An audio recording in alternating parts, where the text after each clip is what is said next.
Welcome back, guys. It is an honor today. Somebody we talk about very frequently in my program, very frequently on this show. He is probably my favorite photographer, videographer on the planet. He and his wife, Mike and Christina, they use photography and cinematography in order to give value back to society. They use photoshoot experience as a therapeutic experience.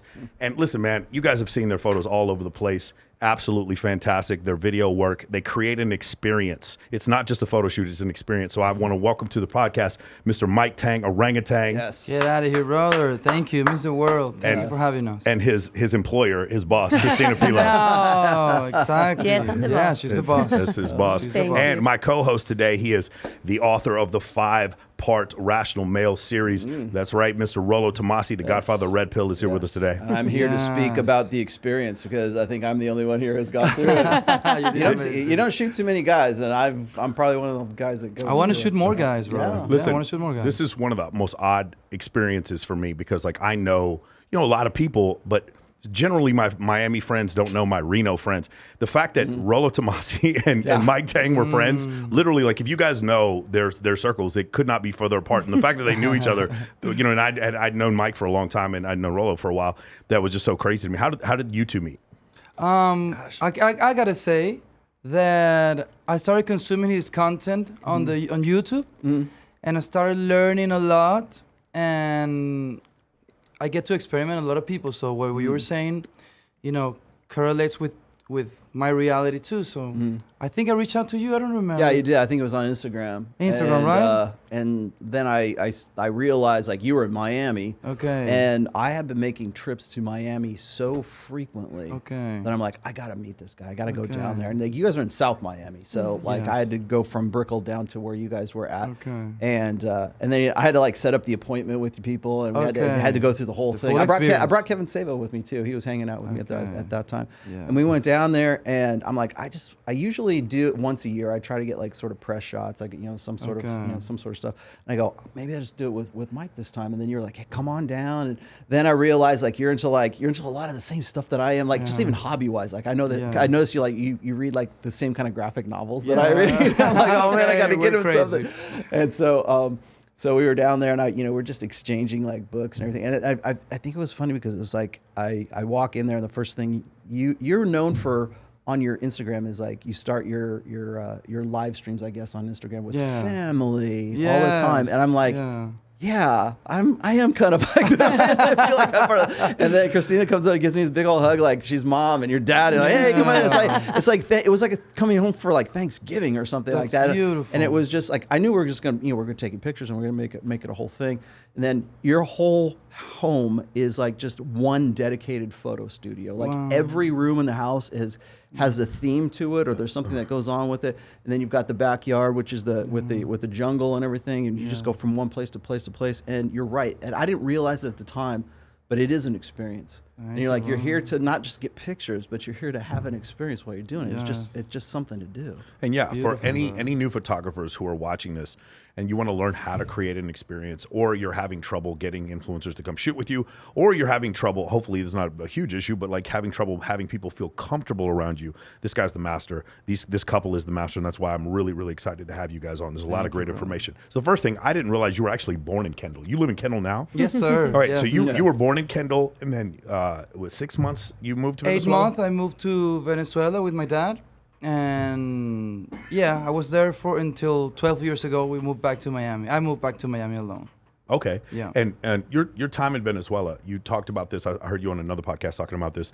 You were training, you were becoming a photographer there, but it was like you had stuff on billboards, but it wasn't really helping you very much. Yeah, I started becoming a photographer in Venezuela, and I reached, like, the pinnacle. Basically, I was popular, and I had, like, billboards, and I was working with famous people, and I was broke. So then I was like, this is the pinnacle of, content creation in Venezuela.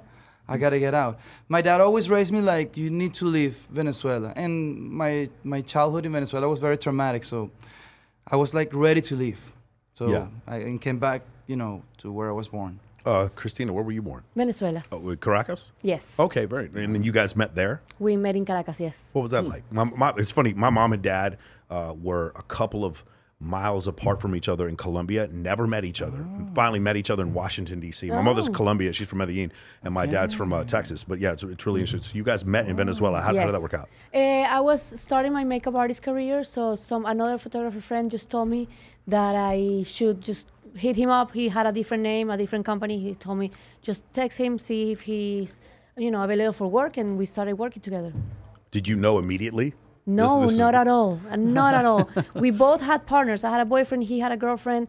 We didn't really like each other. We hated each other. Yeah. And eventually I broke up with my boyfriend, he broke up with his girlfriend, and we... How old were you when you got 26, I believe. Yeah, and 26 and 28. Yeah. You guys have like the most functional relationship in this industry that I know. That's why I'm very, very interested in all of this. Because I'm trying to do this. I've been out here in these streets for the last 15 years, and I'm trying to come in, and that's why I want to get information from you guys. Because I know you guys also do a podcast in Spanish about your relationship. Is that correct? Yes, What are some of the tips that you give? The reason why, for those of you who are watching this, it's very difficult to do this in this industry, right? Yes. Because there is so much, it's not necessarily overt. It's not like everybody's grabbing your wiener, but it's like one of these situations where there's so much nudity, and so in an artful way, but it's just so much out there, and there's so many sexually charged stimulation. Yeah, for sure. And when we're all in Jamaica together, there's just so much sexual tension in those arenas, and it's very difficult for somebody when one partner's there and the other partner's not there for a relationship. How do you guys make it work? Wow, that's amazing. I always say that even though I started this career with my friends, I started shooting like friends and girlfriends, that I couldn't do this if I was single. Yeah, because, I believe we're a species, and as a man, I'm trying to conquer women to mate. And you get in a position where if you are stimulated by sexuality constantly, you might misbehave, even though you have the most rational, conscious, behavior, the most professional. You will be you need it. You need human connection. So if I was alone with someone and she's trying to hook up with me, or I'm like, I've been alone for a long time, I might misbehave even though I don't want to. Or also misread the sign. The sign, exactly. So in the end, when you're single, you're trying to mate. It's funny because men, we were talking about evolution, and men are evolutionarily evolved to misread signs.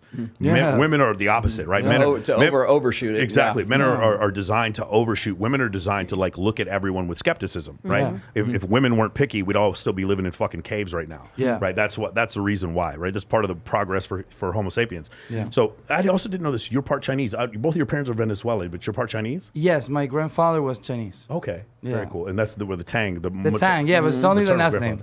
Okay. It's only the last name, nothing else. We used to eat Chinese food. Let me ask, because on that same topic here, about how many, you specialize in photography of beautiful women, especially in the social media age, who come to you because I'm not really sure my audience is familiar with what exactly it is that you do and why you are unique in what you do. You specify, and your specialization is in taking photography for women who want to be on, like, say, Instagram, or they want to be influencers, or they want to not be anymore. they want to not anymore, not as much. No, that's how we started, and we started working with a lot of influencers and people that wanted to take pictures for content creation for Instagram. But as we evolve our practice, we realize there's a ton of girls that just have never felt comfortable, that they don't feel sexy, and they just want to be able to explore that side of them. And most of them, they don't really want to post their photos anywhere. They want them for themselves. They want the experience. They want to be able to, model and feel like a model. And you don't really need to have 1 million followers to feel like a model. You talked about this before. Orangutan is the vehicle. It's the two of you. The vehicle that you are able to give back, but it's also the vehicle because you recognize that fame allows you to get in contact with some of these influencers. And how Alex Hormozi says the same thing. Like, he doesn't like social media. He's extremely popular, but once he saw how much he could affect the world through the fame and popularity that he had, it's almost like you sell them what they want and teach them what they need. That's exactly what we're doing, and it's very conscious today. When I was younger, I couldn't explain this to myself. Like, I was a little disappointed on myself because I started a career of taking photos commercially for someone and then changing their face, and then they were selling something that, and sometimes since I was in the back, I saw the reality, and they were selling something like I wasn't supporting. So today I can say I'm in the business of using popularity to give confidence to young people, to younger people. So let's say I shoot a famous girl, and a lot of people, admire her. She gives me power, popularity, and I make the younger girls insecure my voice has a power over them. So I can tell them, you're beautiful too. You don't have to look like her. So that's literally what we're doing constantly every day, giving confidence to younger people. And it's a little hard because I still need to work with people selling some realities I don't love. So it's a game that I'm playing. I love the game, but I hate the game. So I'm doing my best to provide value to society this way. I'm using my popularity to give it back to people that needs it. About how many like women? How many do you photograph? Like say in a week, like per week. Like what's the volume like that? We used to shoot, I don't know, 60 a month, 70 girls a month, like crazy. So we have toned it down because we've been trying to give the message differently, the message in a more broader way. So we started the podcast. We have brands. Christina is now a health coach. Christina is an amazing vehicle because she's physically attracted and she's incredibly smart. So she has, let's say, an easier way to deliver the message. I look this way. I'm a little more scary, so I'm more like a preacher, more romantic. But she explains things in a more, digestible way. So we're an amazing team, and we're both trying to provide the same message. Whether we're doing photos, somebody buys our product, we have an app. Whatever we're doing, we're just trying to give them the same message. Try to be real, how to make. I want to be like a Tony Robbins for rebels. Yeah. So the reason I asked this is because a lot of guys, a lot of critics, let's just say, of like say Myron and Fresh from I'm Fresh and Fit, they have girls go through their like I don't even know what the body count is for the girls that have been on there. Oh, so, their body count. No, well, no. The number of ladies that have been on 1,700. 1,700. Yeah. Okay, so. The reason I'm asking that is because when you're dealing with that kind of volume and you're seeing, especially in, like people seem to think that all the girls that are on Fresh and Fit are just from the Miami area. They're not. Yeah. No. And you're here in Vegas doing shots travel. here. You travel, you have them come to you as well. And so I think what I was getting at is when you see that many women come through, you kind of become a better, I think, judge of character, a better judge of like because you have people, you have female so many nature. people that you can study and you can kind of like find patterns, exactly. So you can find patterns into the type of the reactions or the behaviors or how they look and how they act, and that's how we actually evolve our practice. We were seeing so many girls all the time, constantly having the same issues. We decided to like switch a little bit the way we were trying to give the message. Yeah. So one thing that happened that made us change is like, for example, we went to London and we saw the influence of Miami girls and the famous Miami girls. And I was shooting, and I don't know if I should say I should say it. Yeah. I don't know. Yeah, I should Say it. Okay. We're in the trust nest. Yeah, come on. No, I think it's interesting because, Yeah. I was shooting a very beautiful, gorgeous Indian woman who was trying to look like a Colombian woman. Right. Okay. This Colombian influencer, she was huge, and she has her abs done, booty done, boobies done. We're not against anything. We're just against lies. So if you say your booty is real, you're going to influence a young girl to try to reach that in a real way. But if you say it's fake and you got surgery, no problem, bro. She can get surgery. So I was in London shooting this beautiful Indian girl. She got in shape, and she was depressed because she couldn't look like this Colombian girl. And I told her, to be able to look like that, you need surgery. Okay? You cannot. But she says she's natural. No, she's not natural. I know her. She's a friend. But she's lying. I'm against lying. And do you get that a lot? Like a lot, they want to come in and look. They want to look different. Bro. Every day. That's why we're so powerful. Well, it kind of goes back to what, like, I think maybe you and Tori talked about this at one point, but I've had these discussions about Zoom dysmorphia, right? Where it's like these, like my good friend, Dr. Oz, he's the cosmetic surgeon from Istanbul and has a practice here as well. But he was talking about how women would come in to his practice and they would want to get cosmetic surgery to look like they look their real selves on Instagram. Oh. Well, and I'm saying you're Wow. in a sense, you're kind of like in the same business because you're trying to like create a perception that they think is their actual genuine authentic Yeah, and I don't mind surgery. I have tattoos. I changed now I have like the nails. I'm just trying to get attention. It's a game. Christina she has her lips done, the cheeks. We don't care. It needs to come from a place where you want to stand out and not fit in. Because when you want to fit in and look like everyone else, it comes from depression, you're insecure. But if you own what you're doing and you want to stand out, I always say, like in the strip club, there's gonna be a girl who has the biggest eyelashes. Yeah. That's the lioness. But the other ones, they have the smaller eyelashes. So be the one, be the biggest one.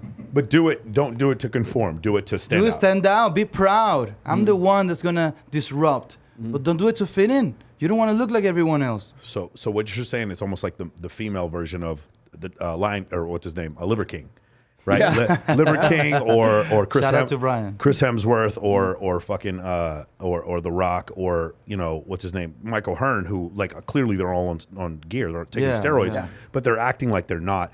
I have a big problem. I understand, because what happens is now you get guys in this thing where they're like, you should be healthy. You don't have to chase the 6-pack abs, because just for some people you have to do almost unhealthy things to get to that level of body mass. And the opposite was true when we had, Jamie Villamore on here saying, no, I prefer the dad bod. And I'm like, no, you don't. You don't prefer the dad bod. Like, you don't. Not to say that, I understand some guys are in that venue, but like most women do prefer men who are fitter. But get fit because you want to get fit. Not just necessarily to fit in, but just lower your fucking blood pressure. And there's a bunch of you're just better off when you're in better shape. Right, yeah, which is speaking of better shape. I'm gonna skip ahead here. You're a freak athlete. Like your times in the obstacle course beat most of the men. So just for those who don't know, Paradise Challenge, the challenge is that you actually do an obstacle course at the end, and you like win free trips based on what you're doing. Christina just whips the shit out of everybody. In fact, including the men. She's not the even oldest. She's not even winded. Like when she does it. Like where did you play? Football. Like where? I actually don't really like sports. That's the only thing I do all year long is Paradise Challenge, the obstacle course. So you just run every day? I do. I run every day. I jump rope and I lift weights. Okay, that makes sense. I was wondering like where you played linebacker, because you are ridiculously fast. Thank you. Yeah, that's crazy. Nice. Hey, one of the biggest insights to you, because I have a similar situation, was you said your mom was not present in your life, which caused a motivation in your life to want to conquer and be around women. For me, it was more like I was brutally made fun of in elementary school by the popular girls, right? But my mom was there. But like for you, you talked about your mom just not being there, which motivated you to just be around so many women. Can you talk about that? Yeah, that's like the scientific way I can explain who I am. Like I was just a kid that no mom, no mother figure, and also wanted to conquer, mate women. And I was very insecure when I was younger.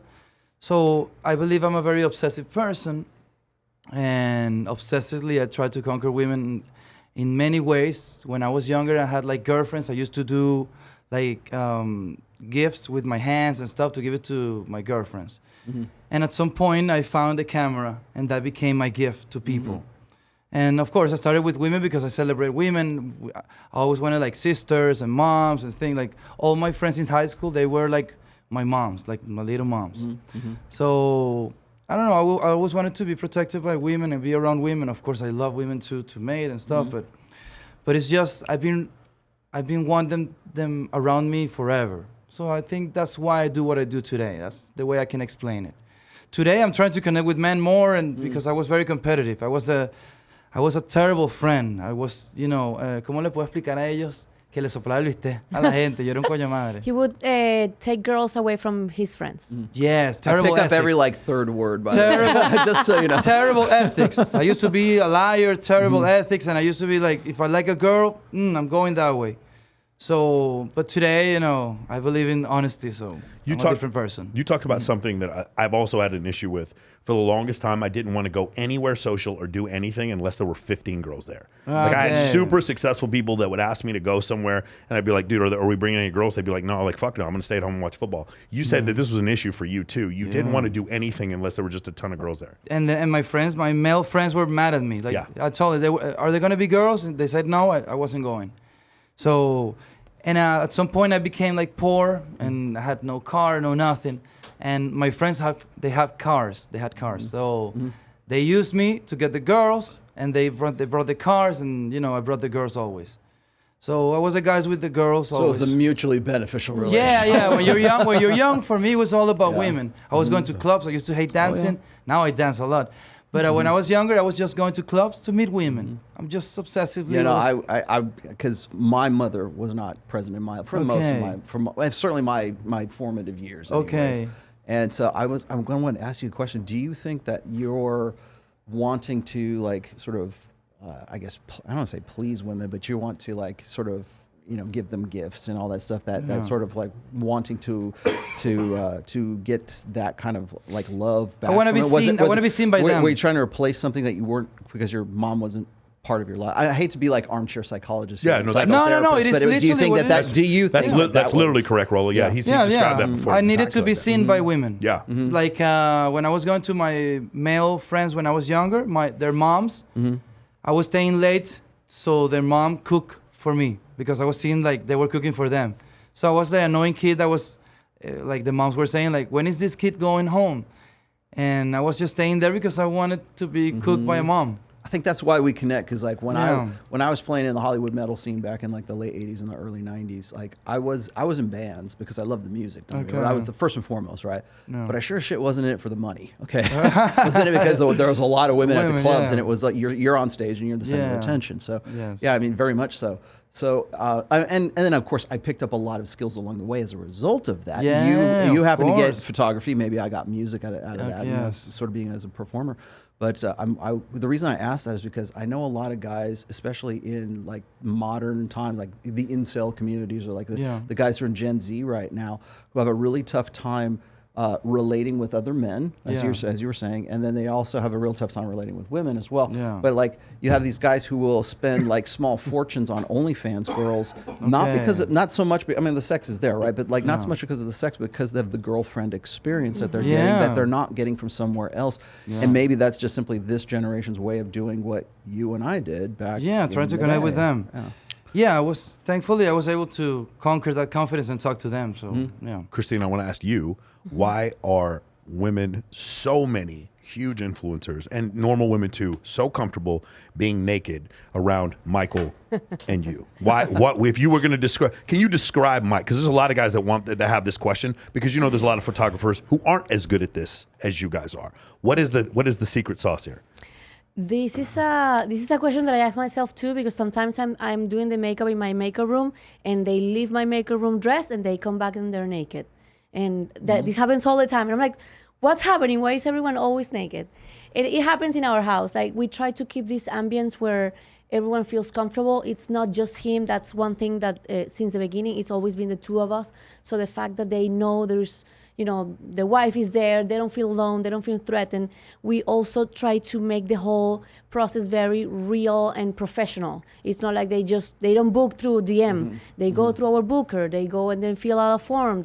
We explain to them how the experience goes. Then once they go to the house, it's not even just the two of us. There's 4 people at the house. The house is all decorated, so it looks cozy and fun, and it's more like somebody once told me it's like Halloween every day because you get to dress up. And then it's the setting, then they sit with me, I'll do their makeup, we talk about their life, we kind of bond. I try to make them feel beautiful and appreciated and calm and relaxed, and sometimes we can give them a shot or something so they can relax. And then by the time they get to shoot with him, they're usually a little less nervous, sometimes not really, but the way he interacts with them, respectfully and funny and very confrontative at the same time. It's like, I think they don't really have a lot of time to think. They're very confused at the same time. He gives instructions very fast too. So they're trying to hear to what he's saying, feel comfortable in their own skin, and, like sink in the whole experience. I think he makes them feel beautiful and relaxed, and the ambience is very calm and fun. Yeah, I'm a romantic person. So you're an artist. Yeah, and it's in my nature to appreciate people. Like I appreciate everyone. So it's just a natural thing for me, and I use it to make people feel appreciated. That's so. It's a natural thing. When I showed up at you guys' house, and by the way, I did not get naked for those. He's lying. That did not. I have pictures that say otherwise. I did not get naked. Swipe up. I've got the photos. $5.99 on my OnlyFans. They're out there. But everything you said, absolutely true. Even when I showed up there, you get there, and if you see your setup on, because you're constantly on Instagram, you're constantly doing live streams and stuff, and so you see like little, like I already knew what your backyard looked like, a big tropical jungle already, and I see so many women who like are in that setting. I go, oh, you shot with Mike, I know instantly now. But exactly as you say, I think a lot of people think that it's just sort of this like controlled chaos, but it's not. It's like you were very, very, very organized when I got in there, and it was like, you know, very comfortable experience. It's like, you're going to shoot in this room, we're going to do that. You knew what I wanted to do when I got in there too. But again, it's like I'm a guy doing this, and like I don't know how many guys you shoot. I love Yeah. it. Just don't. Social media doesn't help me promote that. Yeah, exactly. So, exactly. yeah. But everything you were saying is like, I think a lot of people seem to think like you guys run some kind of sex cult or something that's in there. It's like, no, really, it's a photo studio, and it's very organized. No, listen, Rollo runs the sex cult. Rollo runs the sex cult, not these guys. That's why we're in my private life. I'm a crazy person. Yeah. In my practice, there's no business. Thousands of people we shot. Ask them all. You know. Ask them all. I have. I mean, clearly, yeah. It's Literally, not, exactly. Yeah, for sure. Another thing, as far as the motivation that I loved, because this is such a great story, and I think a lot of people have a story similar to this. There was a photographer who treated you like he was a douchebag. Yeah, he died, which brother. motivated you, huh? He died. He died, really? He died, Oh, cancer. crazy. Yes, brother. Oh my God. He treated you like a douchebag, which motivated you to become a photographer. Yes, sir. Yeah, it was interesting. I wanted to, I wanted to start doing it myself, and he mistreated me so bad that inspired me to conquer it myself. And I always been inspired by negativity, by challenge. Like I like being challenged. I don't like if you tell me in the gym, go Mike, you got this. It's gonna be hard for me. But if you tell me you won't be able to lift this, okay, challenge me. I have a tattoo. Tell me I can't do it. And Exactly. I'll do it. I'm that person. Exactly. So yeah. Wow, that's amazing. So the other thing is you got started by going up and down Lincoln Road, and then there was a girl from Tootsie's Yeah. who introduced you to a bunch of other strippers. So it was So here's the thing. I've had other photographers in South Florida tell me the same thing. It's like, I want to shoot all these girls, but it's like strippers have money, so they're down to pay. The same thing here in Vegas. I have some other photographers tell me the same thing. It's like strippers more consistently pay for these photos than anybody else. So that's how you got started getting paid for photo shoots. Yeah, amazing. When I got to Miami, I was broke, and I was in the streets before Instagram with a printed portfolio, and I was asking girls in the street. I went into a supermarket called Publix, and I saw a beautiful Brazilian, and I asked her, would you like to shoot for $200? And she said yes. And when I went to get the money, she told me, it's in this place called Tootsie's. And I went to Tootsie's, and I was like a kid. I was seeing the strip club and seeing everything, and it made me connect with them, because I see women as people, so I don't see them as women, you know. So it was amazing to meet them and have a good connection with them, because they always helped me. Like, I saw them like human. And they taught me, like, some of them, they were not happy, some of them, they were happy. I started being conscious of the sexual industry, of adult industry. Also, So sorry it's that to interesting. interrupt you, but I remember when he started working with strippers, I wasn't living here in the States, I was in Spain. But the thing is, and the reason why we connected, or he connected with the strippers and the sexual workers and everything, in Venezuela also, because we're working with sexual workers in Venezuela too, is because of the respect that there is for the model. They are used to being mistreated, and they're used to be abused, and they're used to be, you know, like touchy and stuff like that. So I don't know if you want to tell the story about the girl that asked you about her nipples and stuff like that. Oh, no, that's creepy. That's creepy, yeah. Well, a photographer that used to shoot adult females, prostitutes, he was always, of course, trying to hook up with them and stuff. And I understand, because when you have a camera, you have the people's attention, right? People are like freeze, and they're for you. So it's super creepy that you grab the camera, somebody gets naked in front of you, they're vulnerable, and you're trying to hook up with them. I don't use that as a tool to connect with people. For me, it's a tool to appreciate people, but I don't need a camera to connect with people. My words, my reality. That's why popularity is so hard for me. But you because understand, people give me things for free. You understand a lot of people got into photography because they can't connect with people. Yes. Right? Yes, most people. Yeah. This is crazy, brother. And I don't judge it. You know, I'm just trying to tell, like, brother, don't use this career to connect with people. You use this career because you like to see things, appreciate things, and create stories, and tell your own story. But don't use it to deceive people. It's like I'm an orthodontist, and when the people are sitting there, I start touching their legs. It's the same thing. So it's a vulnerable place. Imagine you getting naked right now. I tell you, Rolo, get naked. How would you feel if I start touching you, brother? Yeah. That's what females, they go through. And it's so hard. Everybody in the chat's freaking out right now. Fuck, brother. And it's crazy because I understand. I get it super easy. I'm popular now. This girl trying to hook up with me. They send me naked videos. I'm just too conscious. I want to conquer my things. I don't want to be given anything. If I want to talk to someone, I go and talk and I conquer. I believe in myself. I'm confident. I don't need a camera. I don't need a setting. I don't need to drug anyone. That's just me. He's not kidding about that popularity too, because like when I started posting the pictures that you did of me and I put up there, and people just saw the backgrounds and they saw the location. I had like women who follow me on Instagram or even didn't even follow me on Instagram. They go, "Oh, you shot with Mike Tang? You know Mike Tang? Can you like?" I was like, "Yeah, sure. He's in Miami. Do you want me to? You just go follow him. I'm sure he'll see you." But it's a hard time since I started getting popular. I'm just too intense. I remember being we went to Berlin. We were traveling from Berlin to London, I think, and we paid first class. First class, yes. So the girl that, ¿cómo se dice? The stewardess, yeah. The stewardess, she was treating everyone terrible, like everyone around us, right? Until she got to us. When she saw that we were first class, she smiled.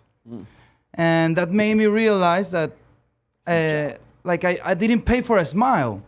I paid, for a first class. So she was treating everyone terrible. Since I'm becoming popular, I've been noticing that people just treat me, hug me, know me first, brother. You don't know if I'm a good person, if I'm a liar or whatever. Know me first. So it's a dichotomy thing, as how you say, like the popularity gives you an access. Clout. But clout and things, but I want to conquer my things, so I don't want to be given anything. I used to be homeless, brother. So yeah, I'm doing my best. The status that you have outshines who you are as a person. It's almost like a girl who's really smart and has really huge fake boobs. Like they can't see past the fake. I've told girls this before. Jamie Billmore's a great example. She has a master's degree. No one knows she has a master's degree because she's an FHM model, right? It's one of those type of situations. I want to bring up something really quick, and this is also for the guys in the chat. Just being normal and making the girls feel comfortable without hitting on them, then you probably get more attention from women than you probably can stand. Just being fucking normal. Let me say it one more time, guys. Not hitting on them. Just being fucking normal. Creating there's a lot of collabs that happen through you guys, right? Girls meeting other girls. They're networking through you. Every day. Wanting to meet you. Just being normal. Creating value. Connecting people together, creating content for them. That's all you had to do. And then you build this incredible amount of trust. And I'm sure you can say it was probably like a hockey stick where you're popular, and then it's just like this, right? And then it just gets infinitely faster and better. I just want to point that out because I think a lot of people get lost in the concept, the huge debate about what can men and women be friends. I think you can. I think a lot of guys can't be friends with women because they don't have any abundance in their life, like you said before.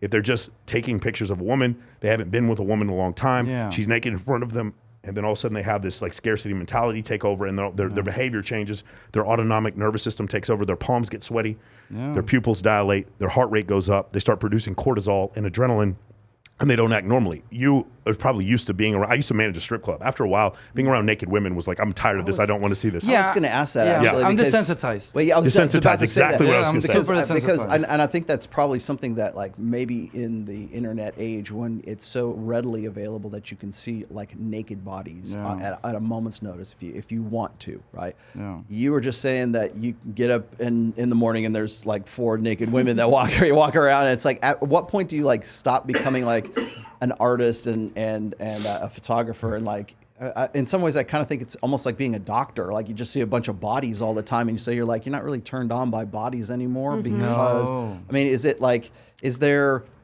a kind of a desensitization as to like what you find like really attractive and what you don't? You start getting turned on by personalities.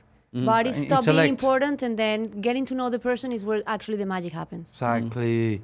So yeah, I'm super desensitized. It's a hard thing. But you also say that you guys are not just willy-nilly naked in front of each other, and you keep the door closed when you go to the bathroom. Yes. Yeah. So I understand how the reward system for the brain works. So you don't want to get adapted to anything. You want everything to be special.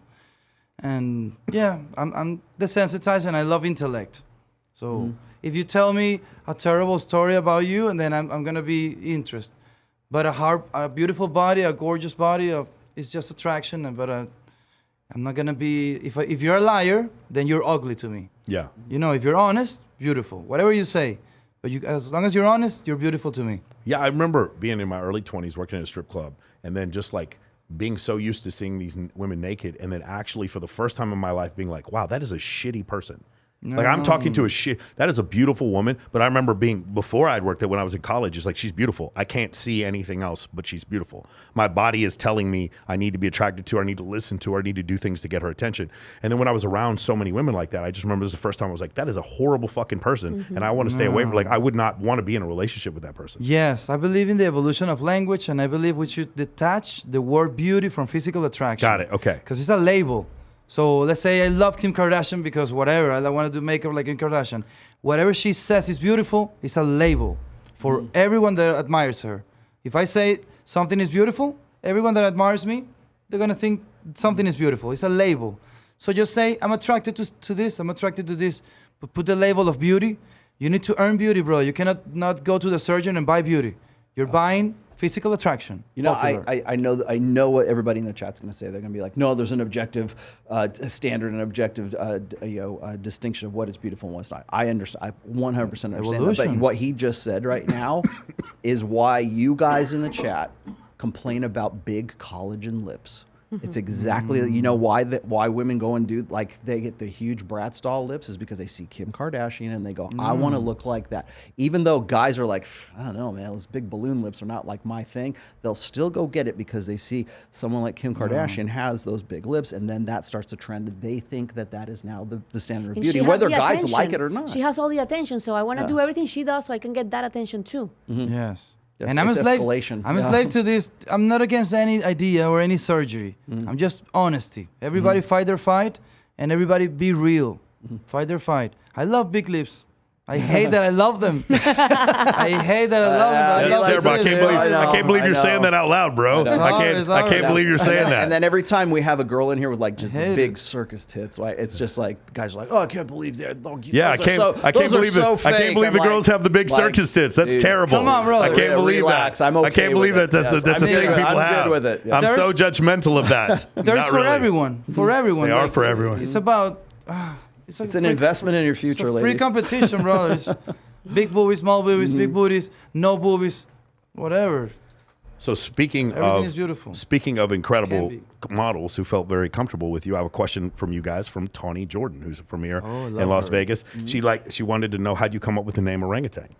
My last name is Tang, and my uncle used to call me when I was young Orangu. It's a play on words. So it's just a promotable name. I used to have a company called Octopus Studio, and I remember being very successful with the branding name. So I was looking for a new name for a new project, and Orangutan was the project. Yeah, it was a name. Nice.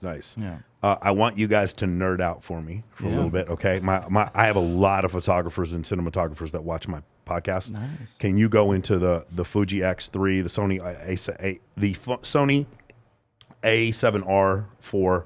You talk about the Red camera, the Alexa. Can you talk about your favorite cameras and why you like them? And also some of the stuff you talk about lenses was blowing me away. Okay, I'm just too intense. I'll say this in my opinion. Sony is for young creators who want to do a lot of post-production. Any Sony camera. It's a beautiful canvas to do a lot of post-production. Fuji is a very efficient camera. You're marrying a look. The baked colors of Fuji. If you want to be efficient and create a lot fast, Fuji.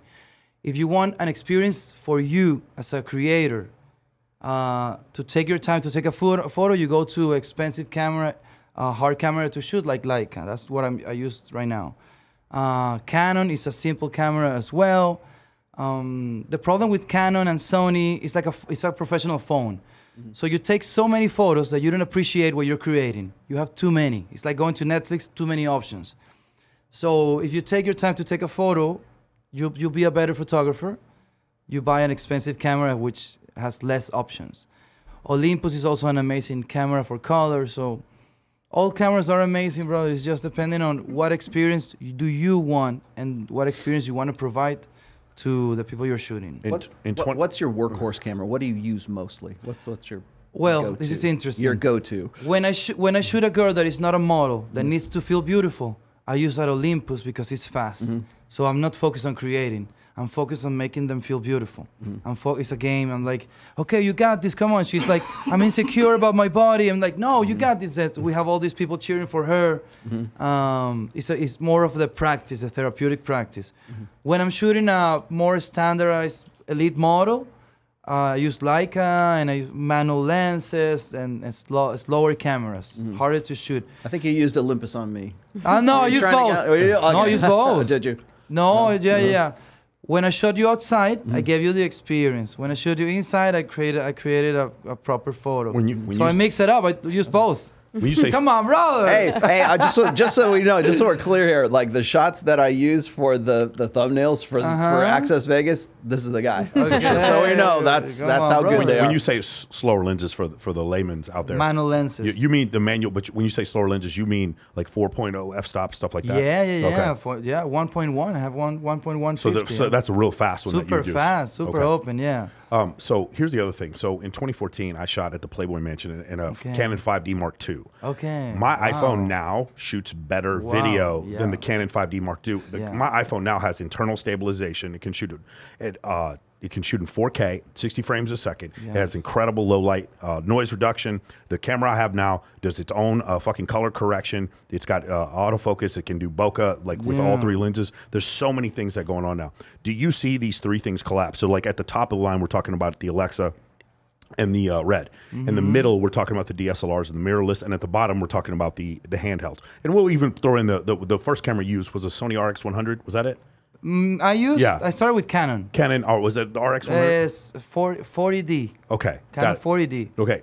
Do you see these three levels converging? Do you understand what I'm saying? Like we're going to get to the point where we're able to compress a sensor so much that you're not going to be able to tell the difference between the. Yeah, that's going to happen, but it depends on, like what I said, the experience that you want to have to create. Yeah. The phone is not cool.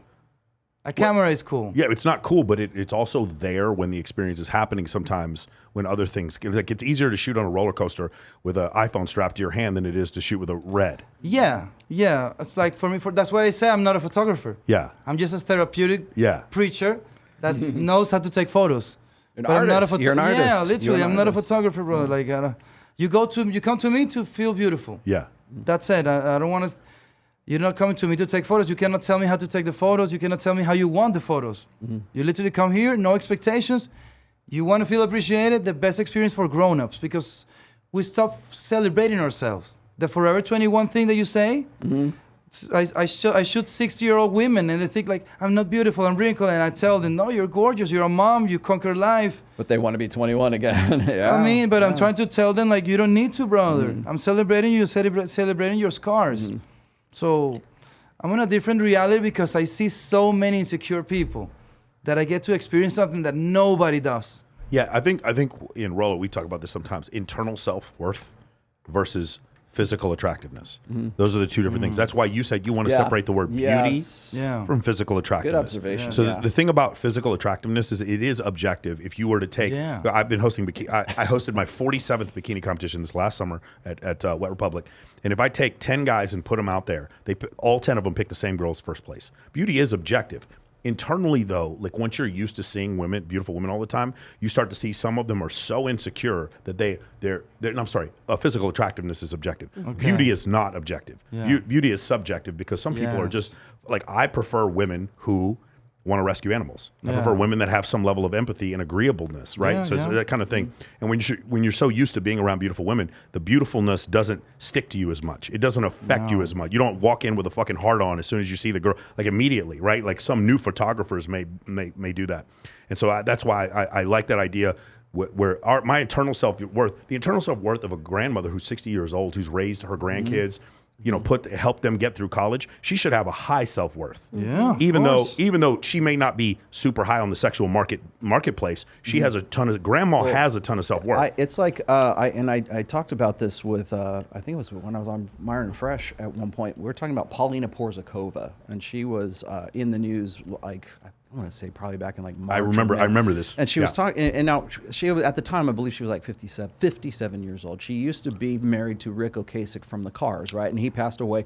And now she used to be a supermodel, and she wants to get back into being a model again. And she was complaining about like, oh, now that I'm 57, I'm sexually invisible, and I want attention. But the kind of attention she was looking for, she wanted a comparative attention to how she used to look when she was in her 20s, when she married the rock star Rick Ocasek, right? But now she's 57, and it's like it's not even so much the fact that like she's trying to go back to 21 again. Yeah. It's the fact that she looks good for her age. She looks very good for a 57-year-old. She's not fat. She's in very good shape. She's not as sexually competitive in the sexual marketplace as she was when she was 21. But she can still be a hot piece of ass for 57 years old. And it's like. I think that's maybe the difference between like growing old gracefully and then trying to like sort of like be something you're not. But she could be growing old gracefully. What she's still trying to do is compare herself to a younger version of herself, right? She wants the same attention that she would have got from. This is such a great example. Competing in the wrong market. I do not get to sue the National Basketball Association because I'm not allowed to play small forward. I'm not 6'8", and I don't have a 42-inch vertical, so I don't get to play in the NBA. That doesn't mean my self-worth is bad. I go rescue fucking animals. My self-worth is based on other things. That's what I'm saying. What happens is now we have somebody who should have a high level of self-worth, and they're sitting there trying to compete with 21-year-old women for these men. And that's that is one arena to compete in. Granted, it's a tempting arena to compete in because it can get you into really crazy, like what you guys do. It can get you into incredible places, invited on yachts and get to go on parties and get to go to Jamaica and all the kind of stuff that we do. You want to feel young forever. Yeah, for sure. I do actually want to, before we move on, you talked about photography. For cinematography, you talked about the Alexa Mini and then the Red. Can you talk about what cameras you like for video?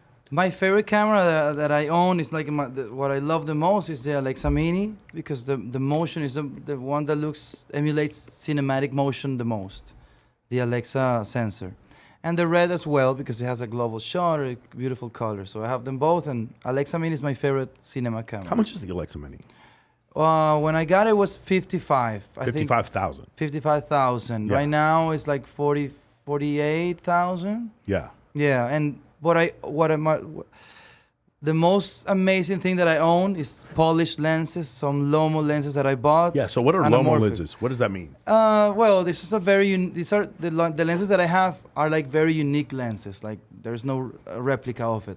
So they're anamorphic lenses that I bought in Poland, and they're just unique character to those. Like you cannot replicate them. There's no two lenses alike. So I have a set of 3, and that's what I love the most. Yeah, for those of you who don't know, Game of Thrones was actually shot on the Alexas. Oh, really? Yeah, it was shot on Alexas. A lot of shows you will see are shot on Red or Alexa. TV shows that you watch on Netflix, they're originally shot on that in like 6K. Okay, awesome, man. Are there any super chats? Just a couple. Hold on. Can you read the super chats? I gotta go. One of them. Go to the bathroom. One of them says, "Juicy thumbnail, Rolo, 10 of 10. Thank you very much." And courtesy of Mike here. And then I've got Julio Hernandez. Julio, I'm going to hang on to yours real quick and wait till Mike comes back here. I wanted to ask you also, as far as like photography is concerned, we were already talking about like how women will come in and feel like insecure being around you. Like, do you have any like stories of like what's the best case scenario for you, and then like what's the worst case scenario for you when a woman comes in for the experience? I love everything because in the end I have the intent of teaching people. You know, both of us. Christina is studying a lot of academics, so she's teaching people. And I started in you, and I'm trying to give information to frustrated people. And sometimes when a girl has terrible energy, sometimes they come from a background where they hate men, and I see it. They don't look at me in the eyes. They mistreat me. It's all about Christina. So to them, I have the intent of, I tell them, like, give me an opportunity. I'm not all the men that you have consumed in your life. So to them, I'm very confrontative. And usually it's amazing because they thank me at the end, and they're like, thank you for telling me this, and confront me. With the girls that are feeling insecure and they feel down, and they don't feel like what you say, like they cannot compete in the sexual marketplace. That's how you say it. I do my best and tell them it's all about confidence. You need to get health. I direct them to Christina because Christina is an amazing health coach. So get healthy, and you're gonna feel beautiful or attractive again. So I love every case. If you have terrible energy, I love it because I have a mission. If you're insecure, I also have a mission. I can connect with anyone in any arena. I love to fight and discuss. So I don't know. One thing I've discovered, like, because in my marketing background and working with wine and spirits, and I worked in gaming and casino marketing as well for promos. I used to have to do commercial shoots, and as the guy who was like the art director on the set, I was the one who had to sort of direct traffic. I'd say, okay, I want you to do this, I want you to do that. Now, I'm not the guy behind the camera. We have cameramen doing that, but I'm the one who's directing the shot, saying this is what we need out of this scene, which is, it's just commercials basically. But one thing that I've found, and I think this is probably true for most photographers as well, is once you have that camera in your hand and you're directing women around, it creates a different dynamic, I think, between men and women, because it's like, I need you to do these things. I'm the one that's in control of you right now, kind of in a low-key way, because I want to get the best shots out of you. So it's what I've described as command presence, and most like law enforcement know this. Like if there's a presence that like a policeman has, or a military official has, or even a fireman has, because when he's dressed like that and he's the obvious authority on the set at the emergency that you're at right there, you say, okay, well, he's the one wearing the outfit, or the uniform, so therefore I'm going to defer to his authority just simply because he has that command presence. I think something else kind of goes along with that when you're directing a shot, whether it's video or you're behind a camera and you're saying, like, work with me, you have that kind of like back and forth that goes on between the two of you. Do you find that, like, when you start a shoot with a woman and she's one way, and then when you get into it, she's way more like, I won't say pliable, but she's more like, listens to you as sort of like the command presence of you, but just because you're the one that's behind the camera? Yeah, of course. They're intimidated now because of the popularity and stuff. But after 5 photos, everybody feels comfortable. That's what I do. And do they shift from like sort of like being sort of like maybe resistant to it to like wanting to like they enter the shoot like this and they leave walking tall, because I literally tell them, walk tall. You need to do abs. You need to work on your legs, because when you get older, I'm always throwing them facts. Facts, especially to young girls. So I'm trying I think to a lot of make them people feel a lot of sexy. people in the chat are gonna say, "Oh, he's just pandering to them, trying to make them feel good because they don't actually look good." He's like, "No, there's actually some like you don't know some good medicine that comes along with You don't know my this. eyes, brother. You don't know my eyes. Because one of the things that he's good at is that remember that shoot we did, or you did on the beach in Jamaica, maybe the second to last night, where you had that light holding up, and then there was the girls sitting around in a circle, and then there was one girl who would get them in the middle of the dance. There's a certain voice for that. I've heard a lot of photographers have a very difficult time for this. A lot of photographers are like, they want to do a group shot and they're like, hey guys, look over at me. And they sound like they don't believe in themselves, right? I mean, that's one of the reasons why Joel brings me to Paradise Challenge, is because I know how to talk to these girls without, and I don't want to offend them, but they're going to fucking listen, because we got to hurry up and do the shot. You're really good at that, and you are really good at that, at leading the girls and getting them into formation. There's an art to that. Can you guys talk about that without coming off as offensive? Well, you have to be sure of what you're saying. Like, you have to be confident, and you have to tell them what to do and have presence on set. So I think that helps a lot on the girls wanting to listen to you. One of the things that I tell them when we're doing a group shot is that the photo is going to come out however it's going to come out. It's impossible for all of them to look good at the same time. So make sure you're not the one that doesn't look great. Yes. So they're all like, oh, wow, the photo's going to be out there. So you have to make, yourself look as good as possible. Yeah, you participated in a group shot, brother. Yeah. How was it? Okay, so you're talking about the one we did where we were all fighting? Yes. How was it? We found out. That is my future. Did you find out what the story behind what happened afterwards? Did Joel ever tell you? Yes. That you guys got me in I some gotta deep say, shit. I love you both. I love you both, brother. I mean, we can talk about what the guy you matched me up with. I was trying to avoid the drama, but he was not a huge fan of me, Rolo. And they had us wrestling with each other. And all I was thinking about is if I trip this dude or something bad happens, I'm gonna get blamed by everybody. And I was just like, please do not let anything fucking crazy happen here. Hey, while we're on the group shot thing, if you look at the thumbnail that which I'm Yes, amazed that didn't get banned off of that, but that like, is that's that the is group shot. that is the group shot. We were in Jamaica. Yeah. I'm standing right behind him when when was it you who took that photo? Who took that photo? No, she's in the photo. Like all their butts Yeah, are like no, right we here, and took he's Lalo, maybe. smoking a. Yeah, I think Lalo took the Lalo, photo. yeah. He or somebody was flying a drone over you guys too, Yeah. and I was behind them. I was taking video of that whole thing because it was pretty amazing. The way it was like this low light thing, and the sun had gone down, and everyone's dancing, and it was almost seemed like some sort of tribal dance with a bunch of beautiful women. Yeah, that was really interesting. I saw that on Instagram. I instantly screen capped. I go, I am using that for a thumbnail. So I don't know when, but I'm going to use that shot as the thumbnail. Now I get to use it. Because everybody thinks we're in a sex cult or whatever. Brother, I used to be religious a long time ago. I don't believe. I just believe. I'm agnostic. I believe in everything that is proven to me. I believe everything is real. Whatever is in your head is real. I'm not. I believe in everything. So come on, bro. It's just a game. Yeah. It's not a sex cult. People can leave whenever they want. It's not a cult. No. You don't have to pay dues. Yes, you don't I'll need say- you won't need an intervention. I'll say what we do is not a cult. It's not a cult, even though we have a following and people come to us. It looks like a cult, but I don't make you worship me. I make you worship yourself. I show you a mirror and tell you how amazing you are. He's done videos that were like, I guess they're parody videos. Yeah, of like of the sex. course. Like, it's like, well, if they're gonna call me in a Love sex cult, I guess I'm gonna lean into it and wanna make do something more. feed into I it. wanna Yeah, it was do pretty more. funny. What is it? Where was the transition where you guys were like completely booked all the time? Because I know now you are. And the funny thing is, so if you guys ever come to a shoot where you guys do a group shoot, like maybe Paradise Challenge, you set up a thing like it's one day, and then every girl can come shoot you. By the way, you have I can. A couple of girls, Katie Moore, Christina Marie Morrison. There's a few others you've shot, and like literally they were glowing after you posted Christina Marie Morrison. She says, "I'm thriving." For her, she had never shot with anyone like you. And then you guys had shot Katie Moore also, and a couple others. The girl I was dating at the time, you shot her. It just changed their life.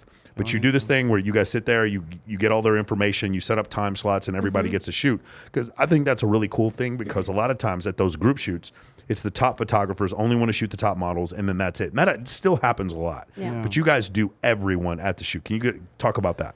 It's interesting, especially in events like Paradise Challenge. This is something that I don't like cancellation. I like everybody. If you're a douchebag, talk. So you tell me you're a douchebag, and I don't have to consume you. So what we do in Jamaica, for example, in these events, we do a line or a list. So we noticed that some girls, they don't want to do the list because they feel they're special. So when you feel you're special, you're better than anyone, then we're like, then you don't want to participate if you think you're better than everyone. Do the line. A lot of women need to feel confidence, and we're trying to celebrate everyone. So we try to do a fair game. Everybody wants to participate, and we don't want to be exclusive to anyone. So that's just the game that we're playing specifically there. We do it because it's fair for everyone. If you want to participate, we're doing our best. Yeah, and that's what the event is also about. Like, let's connect. Let's give some other people the opportunity to shoot, to do other things, to connect. And that way we don't have to we don't want to shoot the popular girls all the time. We want to shoot the girls that don't feel so sure of themselves and give them the experience so they can go and grow. Yeah. This is a very dark career, the shallow career. So we're trying to expose the good side of it. I humanize women a lot. I see them on their period. I see them emotional. They come to I see a different version of the sexual workers of the adult industry. I see a different side that nobody is telling that story. So you're only demonizing them because they don't want to procreate. They don't want to do that. I understand it. But it's a competition, brother. We need it all. We're a system. We need it all. I was going to ask you, do you get a lot of competition amongst the girls when you're like I don't know. Can you explain what Paradise Challenge is to like my because Paradise Challenge is a very unique event. So like it's competitive though, in a way. So for 10 years, Joel Alvarez set up this thing where it first started off, it was like 12 models, and then it grew bigger and bigger. I think it was, I want to say 150 at the last one. They go to Hedonism in Jamaica. That's where they go every year. There's other Paradise Challenge, but that's the open. Is that the main one? The Jamaican that is the main one? one. So I don't go to the one in Dubai usually. I don't go to the one in Dubai because they don't need an MC. I'm the MC, and I do some of the recruiting, and I direct some of the girls. And there's also bikini competition, and there's the Black Tape Project, and there's also the obstacle course. So I MC all of those things for Joel, and I also recruit some girls to come to there. So in that case, what happens is the girls come and they shoot morning and afternoon, all of the days that they're there, except for when we do an excursion. And then the second to last day, it used to be the last day, but now it's the second to last day, they do what's called the competition, the actual challenge. And each challenge event, you get a stone, and each stone is a trip that takes you somewhere else. So the green stone brings you back to Jamaica.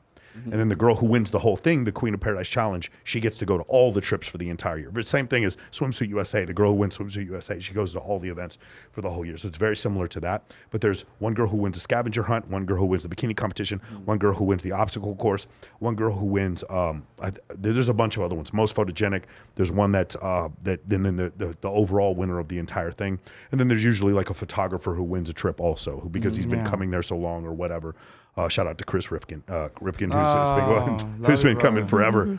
But yeah, so that's generally how it works. And so there's a competition amongst the ladies, but also amongst the photographers as well. So the photographer, there is kind of a competition. So what will happen is a sponsor will come out, like Holotips or whatever, and they'll say every day post a photo, and whichever photo wins, you'll get $500 for that photo. The photographers themselves are not exactly competing, but it is kind of like that. Then the photographers are the senior photographers consult with Joel, and then they pick who the total overall winner of it is. Which last year it is oh gosh, what's her name? Guys, I'm slipping. The girl, Costa Rica. Katy Ramos. No, that was last year, but this year is the other Costa Rican girl. Yeah, it's her. Cata Murillo. Yeah, Cata Maria. She won the whole thing, and our best friend won it last time. By the way, all through COVID, we did this whole thing. We didn't stop at all. But it is an unconscious competition, of course. Yeah, yes, of course. What happens a lot, like for example, if we are the most popular photographers, everybody wants to shoot with us. So it's a game, and I trying to incentivize everyone, like shoot with everyone, and tell everyone, I believe in competition. Yeah. Well, I'm competitive. That's what your group shoot was, because there was all of us wrestling, the men wrestling, and then I believe in competition. The guy from Spain, he ends up like you make him the win. Yeah, Aquaman. You guys called him Aquaman. Aquapapi, we call him. Because he was the most attractive, and it's a game. Attractive for women. Paradise Challenge is such a strange experiment. It's an amazing thing because it's all weirdos. It's a place for, that's why I love Burning it. Man in Paradise. It's beautiful, and I'm never going to stop going. But there's these and it's not actually part of Paradise Challenge, but when you go to the nude side at night, there's like the most weird evolutionary things I've ever seen in my life. Like the competition, like you're sitting there with your girl, and some dude literally pulls his dick out and just like walks up to your girl, has no fucking respect for the boundaries of your relationship whatsoever, or like just like come like girl sitting on my lap, a girl sitting on her lap, and there's like dick rubs on her shoulder. Like, what do you do? Like, you're in the hot tub, you know what I'm saying? It's like, bro, dude, I don't even fucking know you. Like, this is why are you touching me? It's just one of these weird things like that. But it's beautiful. Like, I think everyone should experience that level of just like brutal fucking it's brutal cavemanism just once in your life. I had one of my clients went there, and he met a girl, which, rule number one at Paradise Challenge, if you like a girl, don't. So he met a girl like one night, and he really liked her. He was like, hey guys, we got along. I don't know if they had sex or whatever. He said the next night she's like hooking up with the next dude in the hot tub, and it was like, this is hedonism. It's not supposed to be a big deal. He's like, it broke my heart to see that. But I feel like he needed to see that. Everyone needs to feel that like raw fucking animalism. We're all out there dancing. One of the girls, I won't say her name. I want to embarrass her. She walks in. Do you remember the nightclub night where Adam Defier is playing? He's playing jungle music. Okay. Remember in the jungle? You remember you were there with me? Yeah. Everybody was sweating for some reason. And then this girl walks in with one dude and then walks out with another dude. And it was just like there was this just animalistic, just fucking trading. And it was just the most basic instincts and like the most purest example of evolutionary psychology I've ever seen. And then like the male models that were there are just like fucking hunting after the girls, and they're competing with each other, and the photographers, and it really does become that night. At night, it's very raw experience. Exactly, and I feel like everybody needs to experience. It's not a lot of times it's painful. But I feel like everybody needs to experience this whole thing once. That night particular was incredible. The party was in the jungle, so it was outside. I think it's the first time they do this. Yeah. I was barefoot the whole night. Everyone was wearing animal print, and it was like it was really hot, very humid. The music was very intense and very tribal. It was incredible. Honestly, it was one of the best nights I remember. It's one of my clients, Alex Defier. He was the DJ that night. I was going to say, so I've lived in Reno for a long time. So we have Burning Man except for for the COVID years, but we've had Burning Man for so long that it's gone from being sort of like this sort of, you know, cult kind of artsy thing in the desert to being a very commercialized thing where it's like, I mean, I can't remember. Paradise Challenge is not there yet. No, yeah, exactly. But like, it's interesting to me because I know people who are like my old clients, or they were people who are like businessmen, or they were attorneys, or they were surgeons, or they were whatever, but they're also burners, right? And so 1 week a year, or maybe a week and a half, 2 weeks, whatever it is, 1 week a year, they would take off the tie, the suit, and everything, and they would just turn into cavemen. They turn into cavemen, That's and then exactly they come what back, and happens they there. come back and like, what? You know, like No, and that's exactly what happens there. Yeah, You make business. yeah. There's all business people there. Yeah. Yeah, functional people. There's no like crazy junkies. It's like billionaires in Speedos. Yeah, it's amazing. It's a place where this is the romantic side, and we do this too. When people come to us and they literally get naked, you feel like you can share any of your ideas, and you're not gonna be judged. So our house is like a little Jamaica. It's a little place where you can be free of ideas, tell anything, and we're not going to be judged. We're not going to judge you. When you think about it, the 2 times that you, maybe there's more than 2, but like the 2 times most people really kind of get feral, like tribal feral, like down to the animal nature, is when they're having sex and when they're fighting. When somebody is like jumps you on the street and you're fighting for your life, for sure. and you're pounding the shit out of close somebody. You're back in the survival scenario that your it's ancestors like, were because in. your eyes roll back in your head, and it's like you turn into a great white shark, right? You just go at it, right? And if you're having sex and you're doing it right, but you know, it's that same kind of visceral, like you kind of tap into that animal nature. And I don't think a lot of people really appreciate that. I used to get criticized for this all the time, like, well, you're just all about sex, blah blah blah. I'm like, no, I'm about understanding why we get to that. For sure, point. yeah. And I am very glad that I have an animal side when I am in the squat rack and I have the weight of a small car on my neck. I'm glad I can tap into that animal nature at that point. It's very useful in those situations, and being able to like have a capacity for violence, having a capacity to be like a sexual person with, to the point where you can sort of like let go of like your self-consciousness and be in and act and be in the moment. And then after you're done, you're like, what? That's why, you're like, you come back to sanity almost, suddenly, hey, let's go have Taco Bell, or whatever. You go back to your domestic things. Like suddenly you come back to your senses again. And I think that's interesting. Like when you get like, in hedonism, Burning Man, even in a photo shoot. That's why I was asking you, do you get desensitized to that visceral nature being in your face all the time because you see it so I don't think you can get desensitized to watching people try to cuck each other right in front. Dude, Rollo, I'm telling you, I was sitting there with this one dude talking to him, and he's like, yeah, this is my wife over there. She's about to go fuck that dude. And he was sad. And I was like, bro, what are you doing? Why are you here? I couldn't believe it. Like I was like turning my, I was like, what the fuck? You've never seen anything. Do you remember? You remember last year we didn't have to be nude on the nude side. Before that, you had to be nude. So I would go over there and get pizza.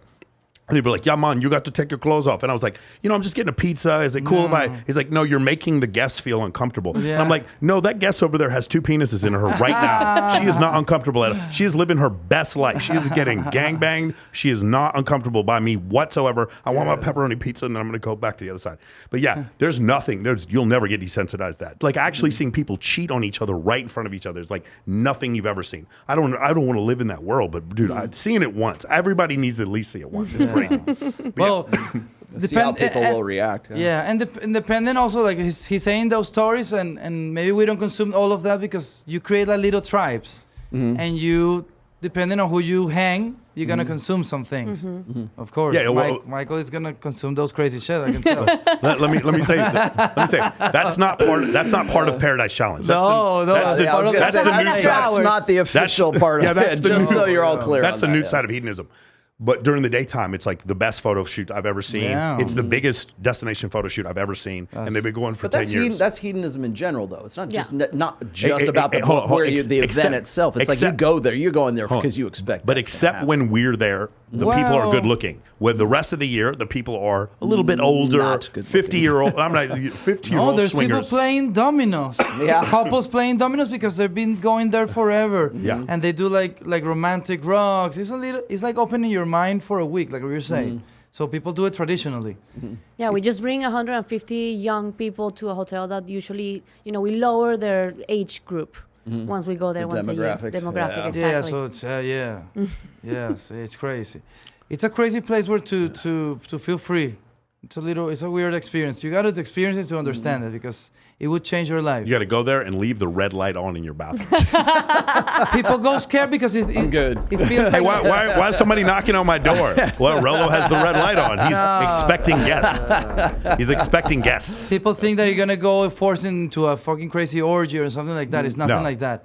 If you go with that intention, you're gonna do that. You'll find it. Yeah, exactly. But yeah, it's you go there to open your mind and just And to create. and not stories, get to not know question people. your creativity. Yeah, most of the girls your are up, reality. they're up at sunrise doing Yeah. doing hair and makeup, and they don't go out at night at all. Most of the girls don't go out at night at all, but some of them do, and it's the wildest thing. Wait, I've I'll ever tell seen. you, Yeah. I'll tell you something else. Is like people think I'm crazy when I want to go see like a band like Lamb of God, or I want to go see like a really like a hard like death metal band or something, and to go jump at my age. I want to go jump in the pit and get into the circles. Wow. That seems tribal. That seems like Yes. chaotic and violent and stuff. Like why? That's weird. Why would you ever want to do that? But when you're there and that's how you get down, and that's what you're about, and you're just like, you're not even thinking like it's time to go, and you just feel it, and you just get in there.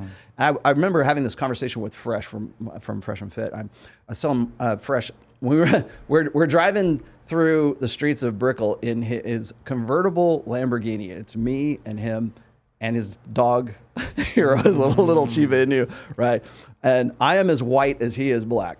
And we're going through the streets, and we're listening to all kinds of different music, and then like I think we listened to Steel Panther came on, because just over the top kind of glam band, and he was we're singing along to it and everything, and I looked at Fresh and I said, Fresh, I said, everybody gets down. I said some people get down by jumping in the mosh pit, some people get down at a rap some people like country music, but every human being has a need to get down in some way. And so whether you're jumping up and down at watching your favorite rap artist or country artist or whatever else it is, everybody has that kind of like that need. And maybe it's a tribal thing. I don't know. Well, but like it's music, the way I get down is Animalistic. I jump in the pit. You have the primal side, and you need to work it out. That's Everybody gets down. We just do it differently. yeah, exactly. EDC mosh pit. You don't see me at the bass pod fucking somebody else. That's why, like Love when the I mosh pit. when I meet musicians, I don't necessarily you don't have to play my kind of music. I mean, I like all kinds of music, but like you don't have to play exactly what I'm about. But I have a respect for you as a musician, because now like you're kind of part of the musicians tribe. Like,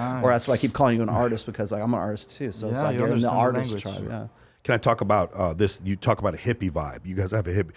You mentioned hippie But I before. don't think I'm a hippie. You don't think you're a hippie? I also love that on I your don't think arm. he's hippie. You saw that tattoo. The tattoo says no baggage on there. Yeah. Well, I remember No that's one of the excess first. baggage. No excess No room baggage. for extra baggage. Yeah, no room for extra baggage. Can you talk about the clothes? You talk about your pants. You were always buying different like comfortable pants. The Yeah. hair, the clothes, the tattoo. You have one braid that goes down, and then the rest of your head is Yeah. shaved. I don't know if a lot of It's people a know. dread. I'm gonna do that before I shave my Yeah, head. one dread. Yeah. Where's the ethos behind all this? I guess I'm just a rebel, and I wanted attention, and this is the way I got it. I started dressing like this flamboyant way, like around 5 years ago when I started losing weight. I used to just wear black, like skater look, and I started learning that I needed to change things to compute differently. If you dress the same, if you eat the same, you have the same friends, you compute the same ideas constantly, so you don't move forward. So I started getting uncomfortable. The last thing I did is my nails. I would never done this before. So and I don't like them. I don't like the way I dress. I just get uncomfortable, and this is my reality every day. I love evolution. I love progression. Have you looked different in the past? Have you done like something different? Oh, we're getting. I to used to that be here next. fat. I used to be Yeah, fat. so you've lost 100 pounds. Yeah, 100 You said pounds. you lost 30 pounds. Yes. Can Yeah. you describe? Did you take this journey together? What was it caused the change? He caused the change, actually. He always knew that us getting in shape and getting healthy was going to be good for our careers. I wasn't like obese, so I didn't really see the need to actually change my life. You don't know that you're depressed and sad and non-energized until you're actually healthy and you feel amazing. You're like, okay, I was missing out. I really feel amazing right now. So he was the one that was very, very overweight, and it was really affecting our work and our life. And he kept trying to find a way to lose the weight. And he tried every diet on the planet, and then he finally found fasting. And I thought he was crazy.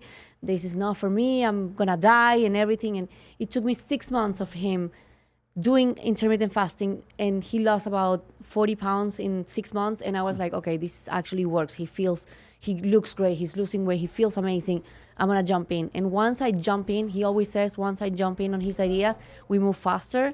So once I jumped in the wagon, we both started like losing weight more like steadily and that's with everything. faster, Yes. Once you get on the bus, like we just get there faster. So losing 100 pounds, intermittent fasting, how long between when you wake up and your first meal? Today I do 16 hours fasting, but I do intuitive eating now. So I eat when I'm physiologically hungry. I'm almost carnivore, like Liver King and Carnivore MD. Without the trend. Minus the trend. The Anabar, No. the Well, I do testosterone. TRT. Yeah. Oh, really? I didn't know you did Really? TRT. I do TRT. I mean, okay, I love cool. it. And yeah, I'm not gonna say who I consult to, but I have different doctors and different people. I'm in a clinic in LA. I started doing it like at 39. Okay. I'm 40 now. Yeah. And I feel amazing, brother, because I didn't want the depression. I understand the mental side of it. I don't do it for fitness. I do it for mental. I do fitness because I have a lot of stories to create. But yeah, I do it for mental, not to get depressed and stuff. To lose 100 pounds, like what kind of caloric deficit were you creating every day? Were you eating one time a day, 2 times? I was eating one time a day, like 4 burgers, a lot of like crazy meals. Today I eat 2 big meals, steak a lot, and fries, steak and fries every day. That's what I eat: steak, fries, and eggs. The same thing every day.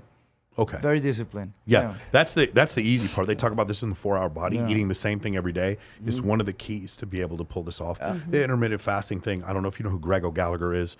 Kino Body. He is one of the biggest proponents in the world on intermittent fasting. So that's where I learned. I it from love him. it, brother. Yeah, I love it. I learned Fasting is the from him. best. I started TRT when I'm 42. I'm 45 now. Okay. So yeah, You look amazing. I know. Well, as soon as I started doing shows with him, he's like, "Yeah, TRT is great," and I'm like, "God, I gotta start looking into because I'm 54, right? So I'm like, I've never been on TRT. My TRT is a squat rack, right? I mean, I try to be say, hard for you. Yeah. So I'm like, okay, maybe there's something to this. I'm actually looking. into it Let right me now. ask you, why wouldn't you get on TRT if it I helps just- your brain? I would do compute. it. Oh, I will. Actually, that's actually the main reason I want to do it because I want to see what everybody. Because he was like he told me, he says, "Yeah, man, the colors are more vivid in my world now because of TRT." I'm like, okay, maybe I should try this. Maybe there's something to this. This is the best explanation I could give. So. We do hypoxia training in the Air Force. They put us in a chamber and they start sucking the oxygen out of the chamber, and you have to do like math equations. By the end of it, once they get to like 18,000 feet, you don't know your fucking name. You're not responding. I have a video of me doing this. It was my 30th birthday. I'm sitting there doing this. You're writing in circles. You don't know where you are. People are calling your name. You don't know anything because all the oxygen is gone, but you feel good, right? And then you don't remember any of it. And then when they put the oxygen back in the room, it's really weird because everything goes from a tunnel to back to being wide, and everything goes from gray to all of a sudden everything's colorful. Same thing happens with a G-lock. If you've ever seen somebody who pulls like really hard G's, all of a sudden everything becomes like tunnel vision. Okay. TRT was like that, but for my life. It was like everything tasted bland, and going to like, I remember there was a girl who had asked me to drive out to Summerlin, which is like 25 minutes to go to her house. And this was before I was on TRT, and I was like, it was 3 o'clock in the morning. I was like, I think I'm going to go to sleep. Now, once I got on that TRT, I didn't give a fuck if it was 57 miles away. I'm like, I'm coming right now, honey. I'm coming right now. All of a sudden, what happens is testosterone makes effort feel better. Yeah. Effort in the gym, effort at your job, effort with women, effort with networking, effort for me. Like I did 8 hours of study for this podcast to get, I have like 75 questions for you guys. I did that beforehand, but like that was the effort that I put in order to do this. Testosterone makes effort feel good. Yeah. The problem is you can't do the same, like I'm guessing your levels are probably somewhere between 700, 900 total tests or something like that. My doctors take care of me, brother. Yeah. you can't do the same thing. You can't do the same thing for women because like a woman on 700 testosterone, it would be like very detrimental. No. She takes actually natural pills too. Oh, do you? Yeah. Okay. She's 38 and she's amazing. And you run like 10 miles a day? Yes. No, just People 3. ask me like, why? How come I haven't done TRT up to this point? And it's like I really haven't really thought about it. It's very frowned like, upon in society. That because too. they're hacking the hormones, but it makes no sense. Everybody's messing their hormones with terrible nutrition, but they tell you don't hack the hormones. Maybe you're shaving 5 years, 10 years out of your life, but maybe you're gonna live to 1 and 30. You're gonna live now to 120. I don't think you're shaving anything off your life. Because maybe you're not, but what is the risk then? If you're overweight, you take TRT, yes, there's a problem if you stay overweight because the fat in your body is going to aromatize into estrogen. But it also is going to get you in the fucking gym to lose the weight. Yeah. I lost weight. I lost fat when I got on TRT, so that's the thing. You're actually healthier in the end because you're active. That to me is the reason why. Like I remember I started going on Fresh and Fit, and then it was in the summer months, and I'd wear like a tank top, and people like when I do my show, you only see me from here up, right? Swallow. So yeah, I go on Fresh and Fit. They go, damn, he works out, so of course what everybody says is, oh, it looks like the TRT's working for Rolo. I'm like, no, dude, I'm not on TRT. I have not ever been on TRT, and and this is how I look. Just I've always been a hard gainer. I always have like kind of swimmer's kind of physique, I guess. But now if I go on TRT, I won't be able to say that anymore. No, and you should be proud of it. Yeah, I don't see any pride. I don't see any. It's funny to say when a woman gets into like menopause, we give her estrogen and give her all kinds of. Well, what's the Hack it. That's okay, but it's not okay for you to have testosterone. Your hormones are what decides your reality. Mm-hmm. Yeah, when women don't understand their menstrual cycle, they deal with problems differently every day. Mm-hmm. Every day, the way of their hormones determines the outcome of each event. Mm-hmm. So everything is about hormones. Mm-hmm. Society, study hormones, and you'll conquer your life. It's all about hormones. He's right. So one of the problems, you remember I have this discussion about free will and evolutionary psychology. It's like insulin, testosterone, estrogen, cortisol, progesterone. These are all the hormones, and then the neurochemicals of norepinephrine, serotonin, oxytocin, and dopamine. These things flow through your system at different rates and cause people to be completely different. It's not actually free will. These are neurochemical responses that were selected for through evolution. And so that's the thing. Like people don't understand. If you can conquer some of these things and understand how they work, your life is you're going to live a lot better or a lot happier. Like some of your ancestors probably lived a lot more healthy, fulfilling existences because of it. And we give a lot of weight to thoughts and psychology, but when your hormones are right, then you can think straight and you don't take everything so personal, especially women through their cycle. Like we know if you make a joke a certain day of the month, it's gonna be funny, but 2 weeks later I'm gonna kill you. So if you manage a way to level your hormones and understand them, you can get to a place where every day is good. Every day you can answer your questions the best way or do your job and not be super emotional. One of the statements I love that you made, let's switch subjects here, is you have people will ask you, do you sleep with the strippers? And your response to that, when you were shooting a big group of girls, and your response to that was, I can tell where you're coming from because you asked me that question. Do you remember what I'm saying? Yeah. Not being a creep. So can you talk, because there's one thing about making girls feel comfortable, and then it's secondarily, although this is part of it, is not being a creep. Can you go into that? How you make them feel comfortable? And I'm sure you've dealt with this before, other photographers who are like, hey, how do you sleep with these girls? All that kind of stuff. And how they're coming from like a really fucked up position. Because this is something I've had to deal with, right? So, I teach guys how to throw these events. My clients, I'm very, very, very strict with them. This is not lead gen for your dating life. Your only point of you doing these photo shoots is for you to get content out to the girls. A lot of guys try to copy my program, but they are trying to sleep with the girls. Right? Can you talk about this just not being a creep?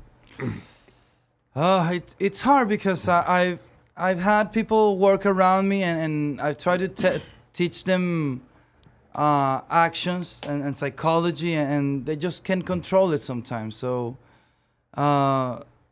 don't try to sleep with anyone at your job, brother.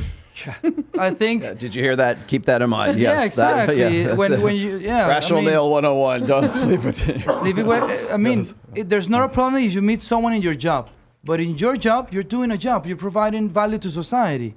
So just behave. Control your emotions. You're the smartest animal there is. The one that can control their emotions. Your primitive feelings. Control yourself. Ask her out after the job, after the work. But during the work, they're vulnerable. So don't hit on people when they're working. How much do you value your job? Exactly. That's really what it comes down to. If I were to do that, I had no career. Of course. I've shot thousands of people. Bro, this is exactly my answer. And I have amazing friends through the career. Yeah. Which they see me naked, whatever, in their parties, we party naked, all of us, we go crazy, we do whatever we want outside of the job. But in my job, brother, I'm working, providing value to society. Everybody should do the same. I don't literally don't understand it. I don't understand the question. That means everybody's trying to hook up whatever they do in your job. That's what they're asking me. I have access to women? Yes, of course. I love women. Of course. I obsessively try. Do you know what I hate? When people tell me, oh, of course he has it easy. He has all these women around me. Do the same, brother. Be disciplined. Work on your physique. Talk to them. Be rejected all your life. Be homeless. Conquer yourself. Conquer your confidence. Brother, conquer an amazing woman. Don't victimize yourself. You want what I want? Work for it. So I work every day. I'm disciplined. You cannot do TRT if you're not disciplined. I was going to say. Yeah, if you're not disciplined, you cannot do it. It's making that distinction and that separation between like this is what I do. This is my. I think it's what Robert Greene describes this as live time versus dead time. Yeah. And so like when you are like not on your point, not on your game, and not like putting effort and energy into where it is like the direction that you're going, that's your live time. Yeah. Anything that's outside of that, like your commute to work, that's dead time. Yeah. Right. Making the most of your dead time is very important, of course, but like making the distinction and the separation between like say this is my work and this is like my social life, this is what I like doing that. And I think it's becoming harder and harder, especially for people in your actually all of our lines of work right now, is making the separation between like where, like people will ask me, are you in Miami for a vacation? I'm like, no, but I'm here to work, kind of. I'm going to go do these shows. We're going to go to Valuetainment. We're going to go do all the shows that we're doing. But I'm going to have a good time doing it. Yeah. I enjoy it, but it's not a vacation. I'm still working when I'm doing it. It's all about the intent. Yeah. The intent that you have inside. That's all. It's all about the intent. If you have the intent of hooking up. Separation, though, is like very. I think most people who aren't in your world or our world or whatever, they think of it as, oh, well, if I could get to that point, then I could nail the girls that I was working with, right? Or I would finally be in a position where I would have more access and more opportunity with beautiful women because now this is my vocation. And what happens is when you have that vocation starts to slip over into your personal life, then you get like Harvey Weinstein, right? Well, I mean, there's that. You can be creepy at a photo shoot, but you can only do it once. Mm-hmm. You can only do it once because these girls, things change. Part of the reason why the Harvey Weinstein thing didn't happen, you remember when he sexually harassed Selma Hayek, there was no social media back then, right? He ruined her career. There was no social media back then. Now, if you do this, like I've been at Paradise Challenge before where some guy does something inappropriate and immediately we all know. And Jolt's kicked him out. Immediately, like there was no questions asked. And this is really hard for guys to understand. It's like, no, you just create this environment where you are giving value to other people.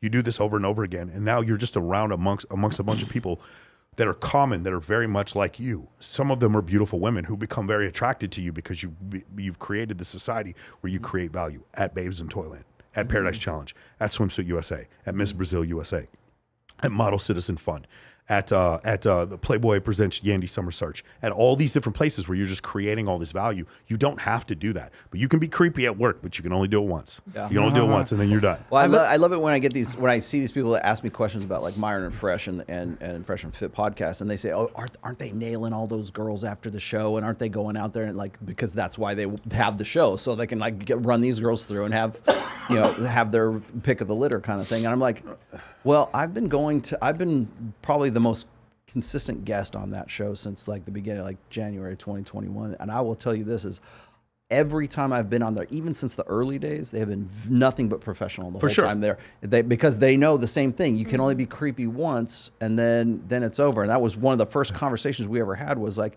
you got to be careful with the women that are there, and they, as far as like, getting Me Too'd or having like allegations and stuff like that. I said you have to be very careful of that. Yeah. I've seen. They have to be like they're very technical when it comes to. I've seen Myron get super acrimonious with a girl, and then that girl's super attracted to him afterwards. I've seen girls kick him off the show, and they'll follow him on Instagram. Exactly right. What were you gonna say? When I was young and I was rejected by women a lot, trying to conquer them and trying to hook up with them and stuff. When I was younger,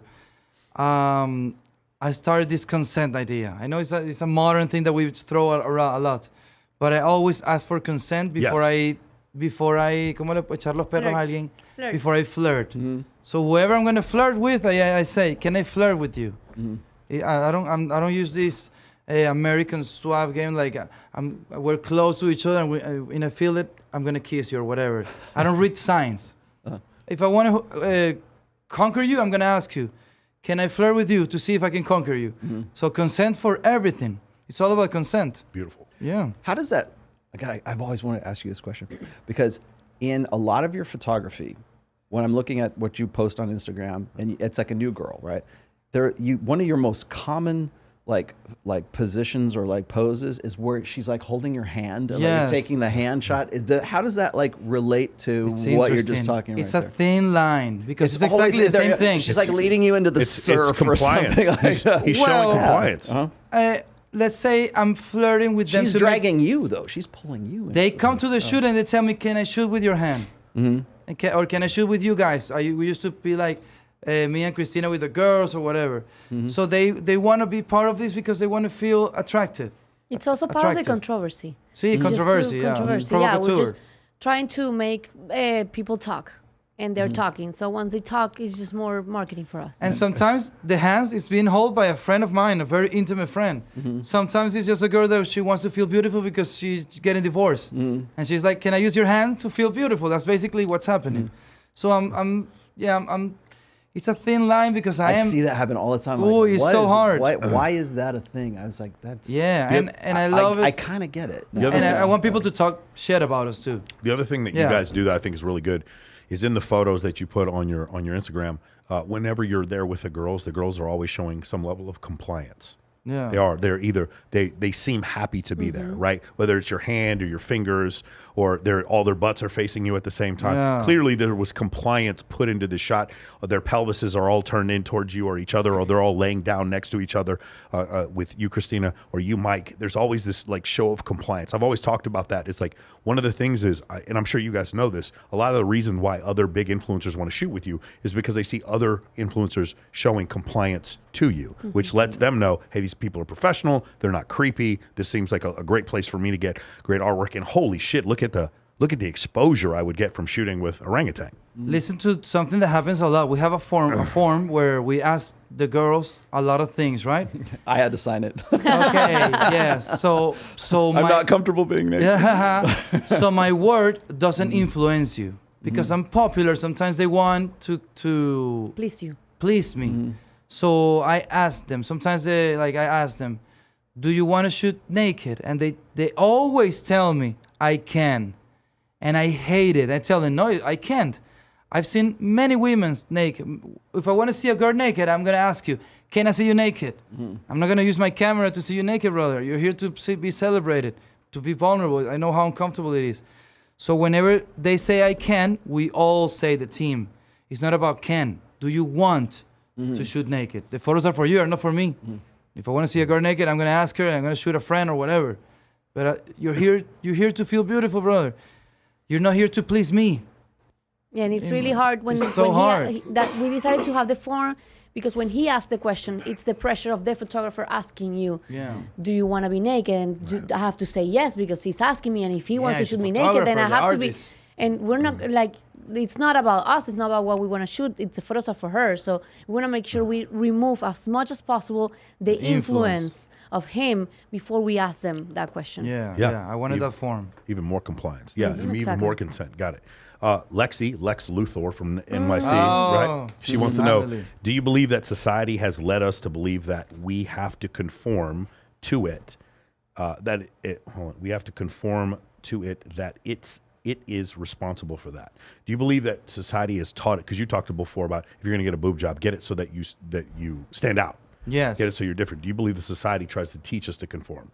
And I don't know if this is what she's asking, but I am to blame, and this is what also brought me a mission to change what we do.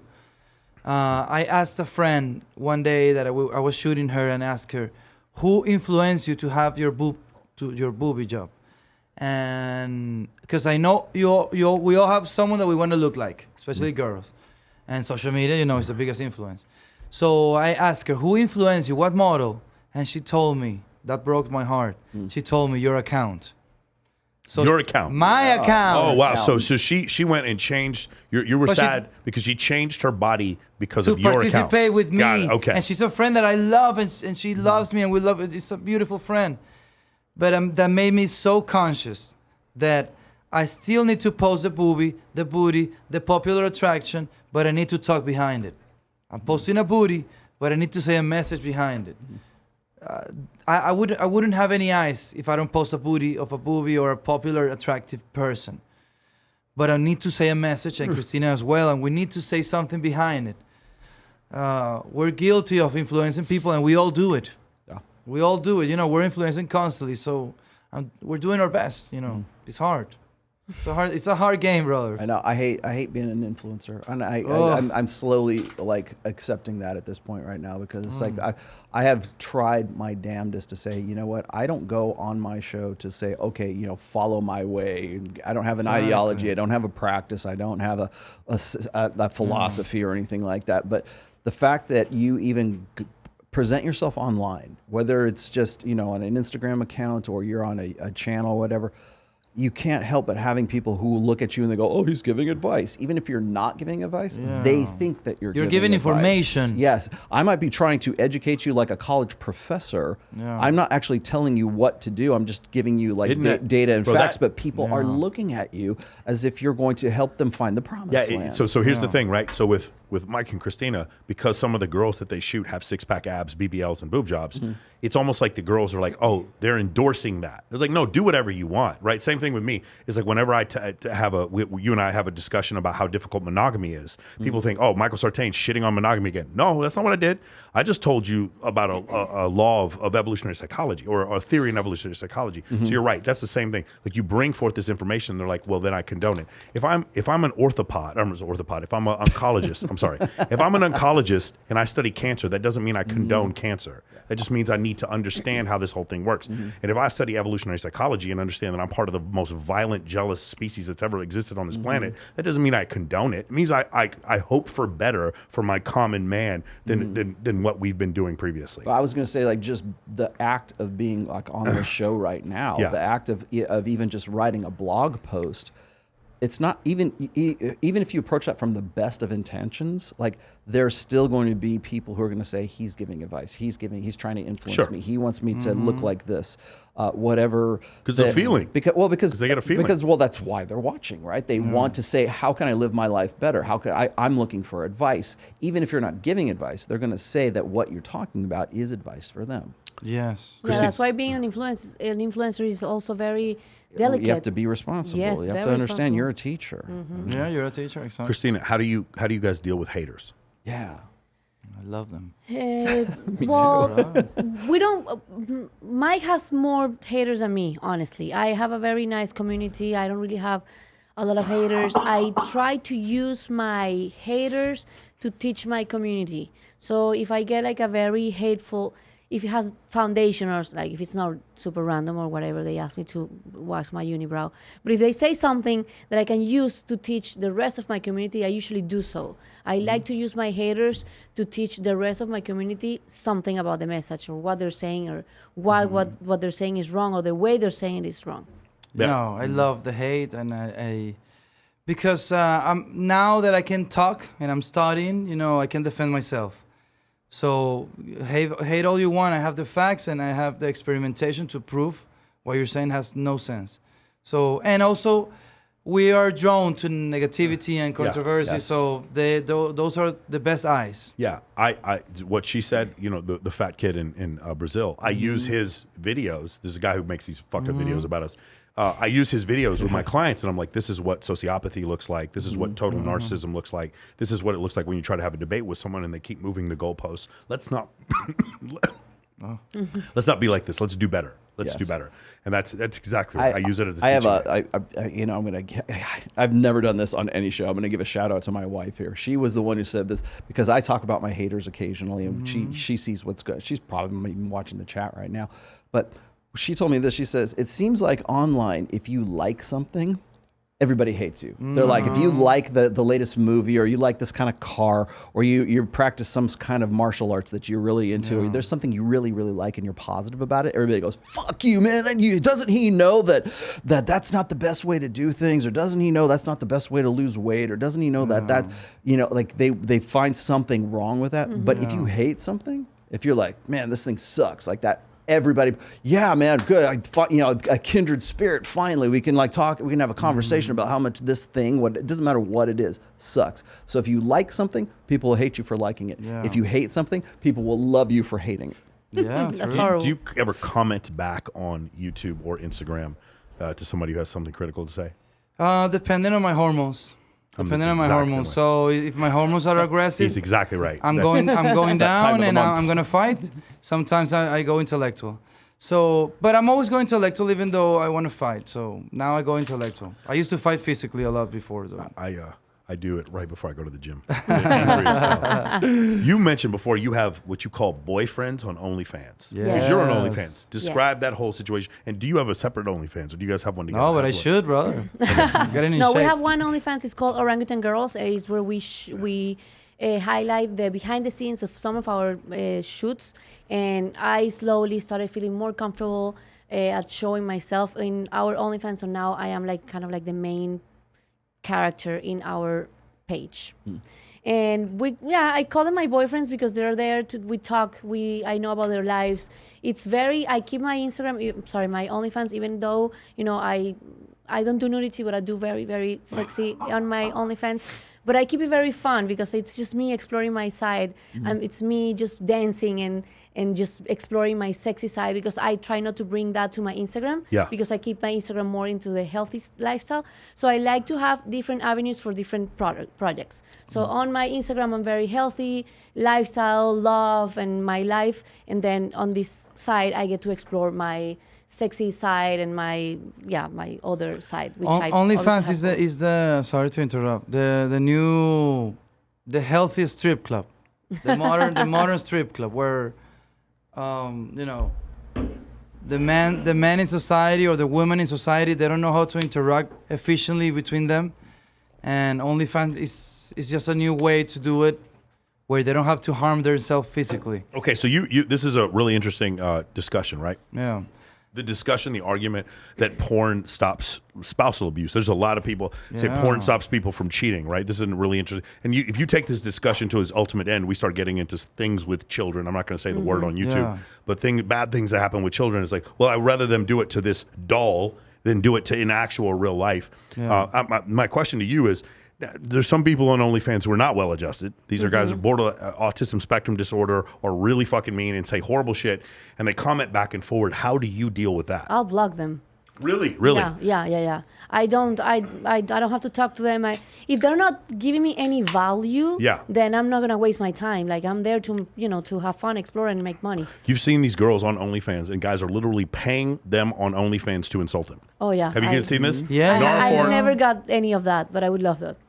That's crazy. They're like swiping up and doing text messages at like $5 a text message to tell this woman that she's not being a good Christian woman while he's subscribed to her OnlyFans, paying her to denigrate her. I'm empathetic to some of these guys, maybe not the aggressive ones, of course, because those cannot control their emotions.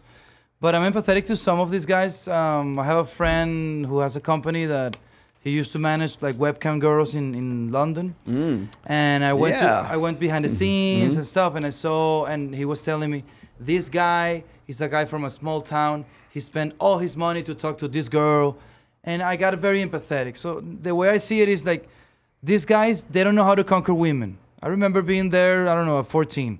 But there's 60-year-old guys, they don't know how to conquer women. So they have the ability to talk to this beautiful intellectual woman. They're not alone. You never want to feel alone.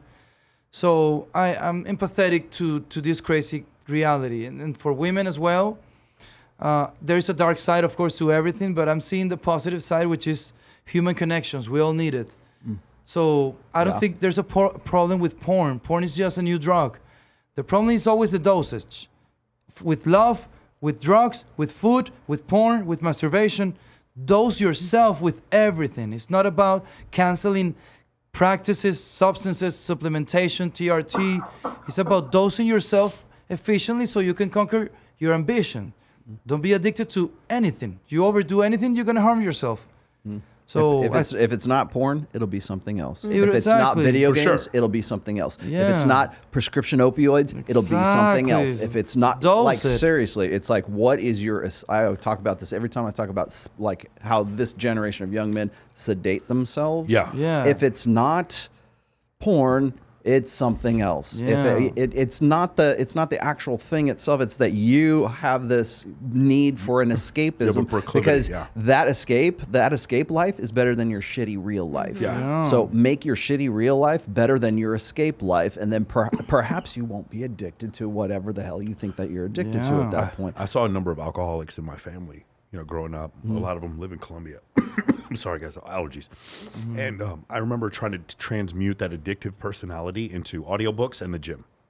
Audiobooks in the gym and basketball. Yes. Those are the things. I know that I have an unhealthy relationship with basketball. I play 7 days a week. I do not have the knees or back in order to still be able to play as much. Oh yeah, right. But it's one of these things where like I if I do it every day, I'm like kind of like centered and balanced or whatever. I know that proclivity could have been just like World of Warcraft or cocaine or alcohol. It could have been a bunch of different things, or OnlyFans. It could have been a bunch of different things to lead down that proclivity. But like you said, like you can transmute that obsessive behavior into something productive. That's why I tell people audiobooks are the thing. If you want to get obsessed with something, get obsessed with audiobooks. Change your life that way. Yeah, there's I mean, if you're trying to like break a habit or try to break an addiction, you'll hear guys who are like, they become armchair endocrinologists or something. They want to tell you about how dopamine is this, and you're addicted to dopamine, and you need to get addicted to serotonin and all this stuff. And they're very practical in how they like sort of break that down. But what they're not practical about is how do you go about doing that? Like, what's the process? And I'm of the opinion that if you are getting dopamine from like pornography or whatever it is, that's your particular addiction, how do you replace that hit with something that's healthy, right? So I would say this is like, if you go like people who listen to music like that they really like, you're still maybe not at the same dosage, but if you're really into like a certain kind of music, you're gonna feel that, get chills when you're like listening to something like that. There's ways that you can like, some people, maybe it's church. Maybe it's going there and they feel good when they're they're at church. Maybe it's going to the gym. You're replacing the bad way of you getting that spike with a better way, which is a healthier way. Maybe you're going and lifting really heavy at the gym. So there's ways to replace those. It's just you haven't figured out creatively how to go about doing that. Yes, I'm gonna talk about my favorite neuroscientist, Andrew Huberman. Yeah. He says that humans are more happy with human connections, basically. That's what makes you the happiest. Yeah. So you will always Which replace... explains why OnlyFans is so popular. Yeah, exactly. Or the church, for example. You go and you connect with people into this one mission, you find a human connection. So replace food, substances, gambling, whatever, with human connections, friends, experiences, trying to conquer mating, make that your obsession. Basketball. Have friends. Human connections is what's going to make you the happiest.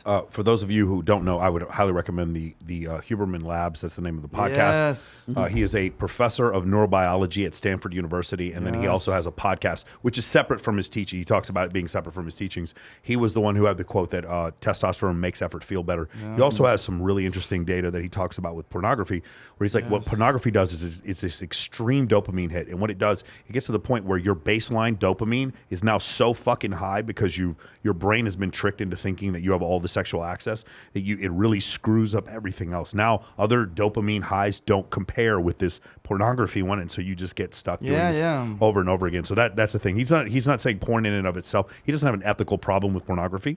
Just the problem is that people start having these weird neurochemical imbalances because of it. Yeah. He talks about you're programming yourself to liking watching people have sex instead of you going and conquering your own mate. So for I say porn is like drugs or cars or knives. They're hard for kids. It's difficult for kids. These are tools more for when you're more conscious. When you're young, you're supposed to go and conquer mate, conquer your confidence, be rejected, and go conquer your reality, whatever it is. So I do understand what he's trying to say, and Andrew Huberman is killing it because he's teaching society without intention. Without an intent. It's just science. It's an evidence-based podcast. Yeah, fantastic. And he doesn't go emotional. You and me, we go emotional, and that's why we influence people. So Andrew Huberman had one of my favorite episodes ever was him interviewing Dr. David Buss, who wrote this book behind me, the Evolutionary Psychology textbook. He also wrote The Evolution of Desire. He wrote Why Men Behave Badly, The Murderer Next Door, and Why Women Have Sex. These fantastic books. One of the things, one of the discussions we have as far as evolutionary psychology is where does monogamy fit? Where does monogamy place? Rollo and I had this discussion before you guys came here, the idea of polyamory, because you guys recently did a post about polyamory on your podcast. Mama. You knew it was coming. You guys, I was hoping you didn't.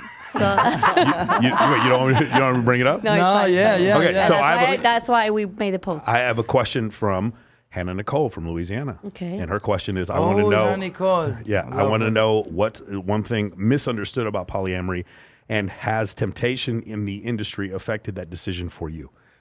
Well, we definitely live in a world where getting into this lifestyle is easier. We have met people that have come to us and they have told us they are curious and they're trying to find a way to introduce new people to the relationship, but they work a 9 to 5 in an office and they don't go to parties. So where can they find people that are open enough that their minds are open enough to explore? And it is hard. So we do have a little bit of an advantage where we live in a kind of work where people want to explore. They teach us too, and they teach us. Yeah, we work with a lot of sex workers and models, and we go to these trips where we get to know people that are ahead of us, and their minds are open, and they More open to the idea of polyamory. exactly. So Okay. And they what have taught us a lot. Yeah, and what we saw is happy marriages when they're old. Yes, you And- definitely.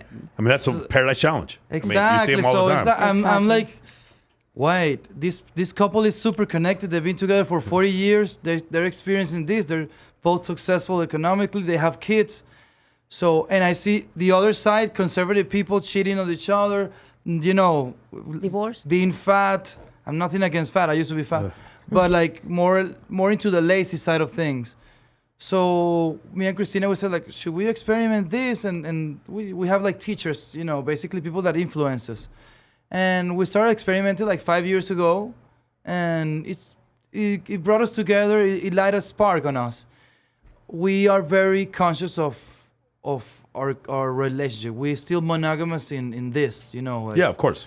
Emotionally, yeah, of course. Yes. Yeah. So but there's an emotional side. We started playing with fire, feeling emotion for other people, and we get our heart broke, and it's a game. I know feelings are not a game.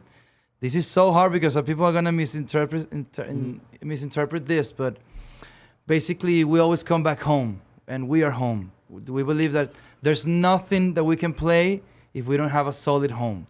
So I don't know. This is hard to explain. This is new for us to explain, so we don't know how to explain it yet. But we're getting ready to do it because we're proud of everything that we do. We're more connected than ever, and we want to help people stay connected. Yeah. Instead of divorcing.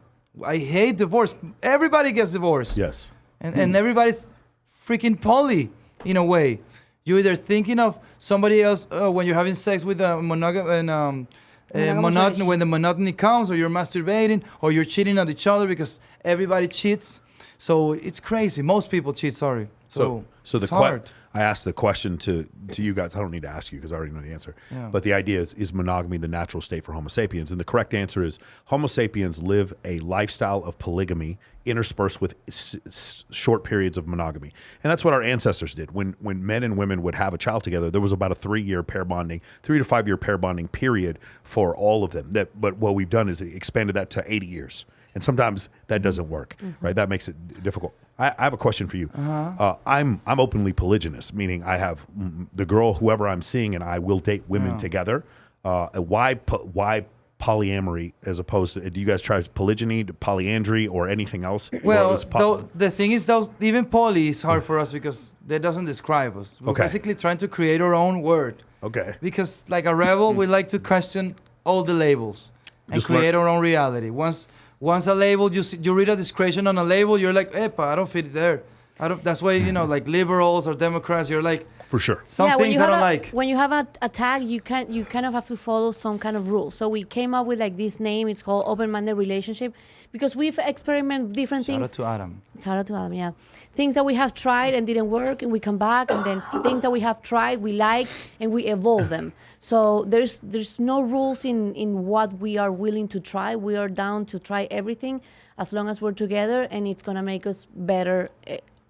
Home better. So there's probably a lot of people watching this without being specific. What are some pitfalls getting into this lifestyle as a couple? You guys have been together for 12 years now. Yes. What are some of the pitfalls that people should watch out for? Time. What do you mean? Being in an open relationship means that you have to pay attention to more people. So Yeah. Too many open the receivers. way you invest your time. yes. So in the beginning, it was just the two of us, and our business was booming, and it was fine. Then you start introducing more people. You have to give them time too. So I have my family, my business, my friends, my hobbies, and everything. Now I have this person that I have to also give attention to. So somebody's gonna suffer. Something is gonna suffer. Either my personal life, my life with him, my business, something. So that is something that you have to be very, very aware of. You're not gonna add more time to your day. So something is gonna have to suffer. And we don't know if this is gonna be forever or not. I think we're experimenting. We're feeling amazing, and it's making us talk more, connect more, be more honest with each other. We don't know if it's gonna last forever or not, but. And you guys don't have any kids together? You have No. no children? No, we have many people. Have you ever that wanted we're to have invested kids? to. Do you Yes. want We Yes. wanted to have kids for a time, and then some things happened, and we started questioning that idea. We realized it's not something we wanted to do; it's something that we were supposed to do, and we just decided. She got against pregnant. it. She got pregnant, and we lost it. Yeah. We were That's what unhealthy. We happened. were unhealthy. So yeah, but I see it this way now, like because I wanted to be a father. Here, right? You have it here. But now, instead of investing all of my knowledge into one person, I invested in many people. So all my time, I have such an amazing life now that I get to, influence a lot of people that I'm invested to. And I see them like, not my kids, but like I'm a father figure to a lot of people. Yeah. Yeah, I would say For rebels. I have people hit me up all the time and say, "Oh, you only have one daughter, Rolo," because I've one. She's 24, and I've been married for 26 years. I've Nice, brother. Beautiful. Never had any desire to go outside the marriage or anything Beautiful. like that. But but people will ask me, they'll either I'm like not red pill enough because I'm married, or I can't be red pill because I'm married. So it's like I can't win either way. But one of the things I usually get is like guys will say, "Well, you've only had one child. Like that's not enough. Like you need to have 10 kids, and you need to live in some pre-agrarian lifestyle in the Dutch country and Amish Pennsylvania." But then. So it's like having the kid is not enough for that standard, right? And so I kind of I agree with what you have to say. Is like I have one daughter and I have 1,000 sons. Exactly. And so it's like I have guys that come up to me that I am very influential in their lives. Some more so, some less. It just sort of depends on how I can go out there and sort of be. Like I said, the teacher, like we kept saying, an influencer or people looking to you for advice, especially in this day and age right now. So at what point is it a biological thing, and what point is it everyone in this room's younger than me. Okay. So when I don't think of it in those terms. Like I just see you as another soul. I see you guys as people. I don't think of you in terms of like what your age is or what your experience is or anything like that. If we can have a conversation, I can like impart some sort of like education and knowledge to you and vice versa. That's really what I'm thinking about. But I think that to say that like you haven't had enough kids, therefore you're like sort of a genetic failure as a result of that. Okay, well, I have kids. I've got more than a lot of people who are in this space as it is right now. But again, I would say that it's not so much the accolades or your kids or whatever. It's like, what's your body of work at the end of your life? It's going to be what did you contribute to? What did you give back to everyone? Hotep Jesus has told me this before. He says, everyone is a grifter. Everyone around you is a grifter right now. The difference is what do you give back? Yes. Everybody takes. Even if you just have a 9-to-5 job, you're technically a grifter. You're still you're pitching your time and trading it for something else. The difference is what are you giving back? Yes, I see myself as being selfish now that I study and I believe biology, and I believe our only mission is to procreate. So I do believe we're selfish, and I have this mission to provide value to society. I'm just a crazy guy giving information away for the younger kids not to make the same mistakes I did. Where did you get the idea that your only? I'm not saying you're wrong.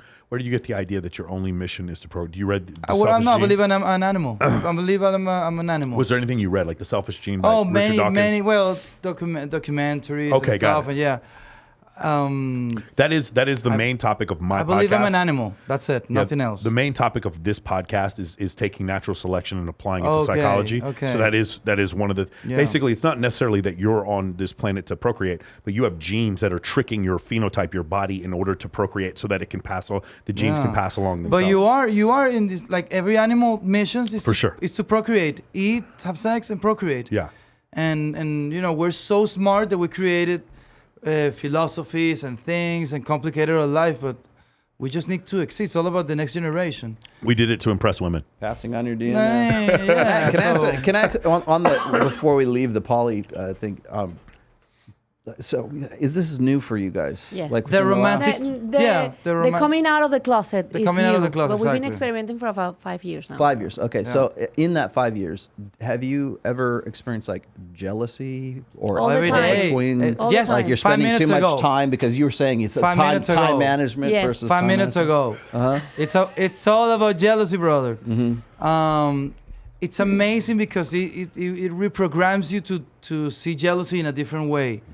So one exercise. That's interesting. Keep that. I'm gonna hold that thought. Yeah. One exercise that we do right now is we verbalize. Voiceover. We verbalize Oh. jealousy. So like, Yeah. I'm jealous. I'm not trying to make you stop.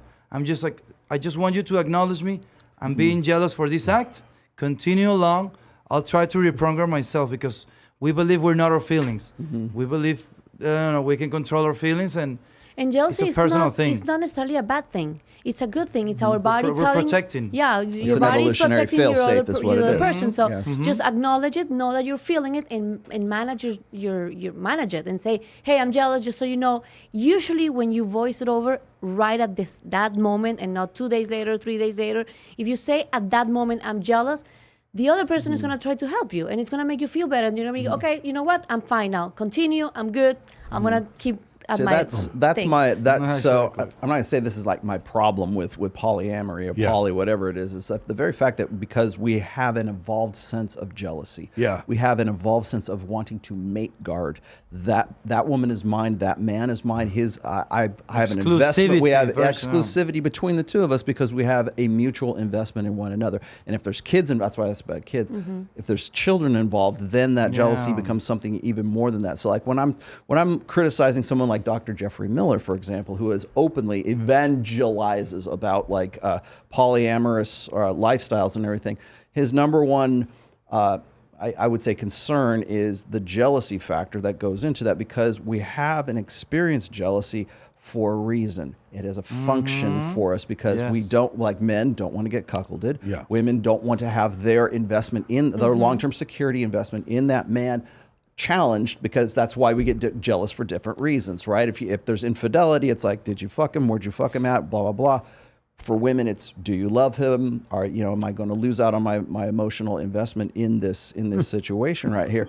So let's just say my concern in all this is the idea of conditioning ourselves to repress or press down that jealousy instinct, because it's clearly served the human race for And that's why for we don't repress it. millennia. Yeah, we don't repress it. We feel it.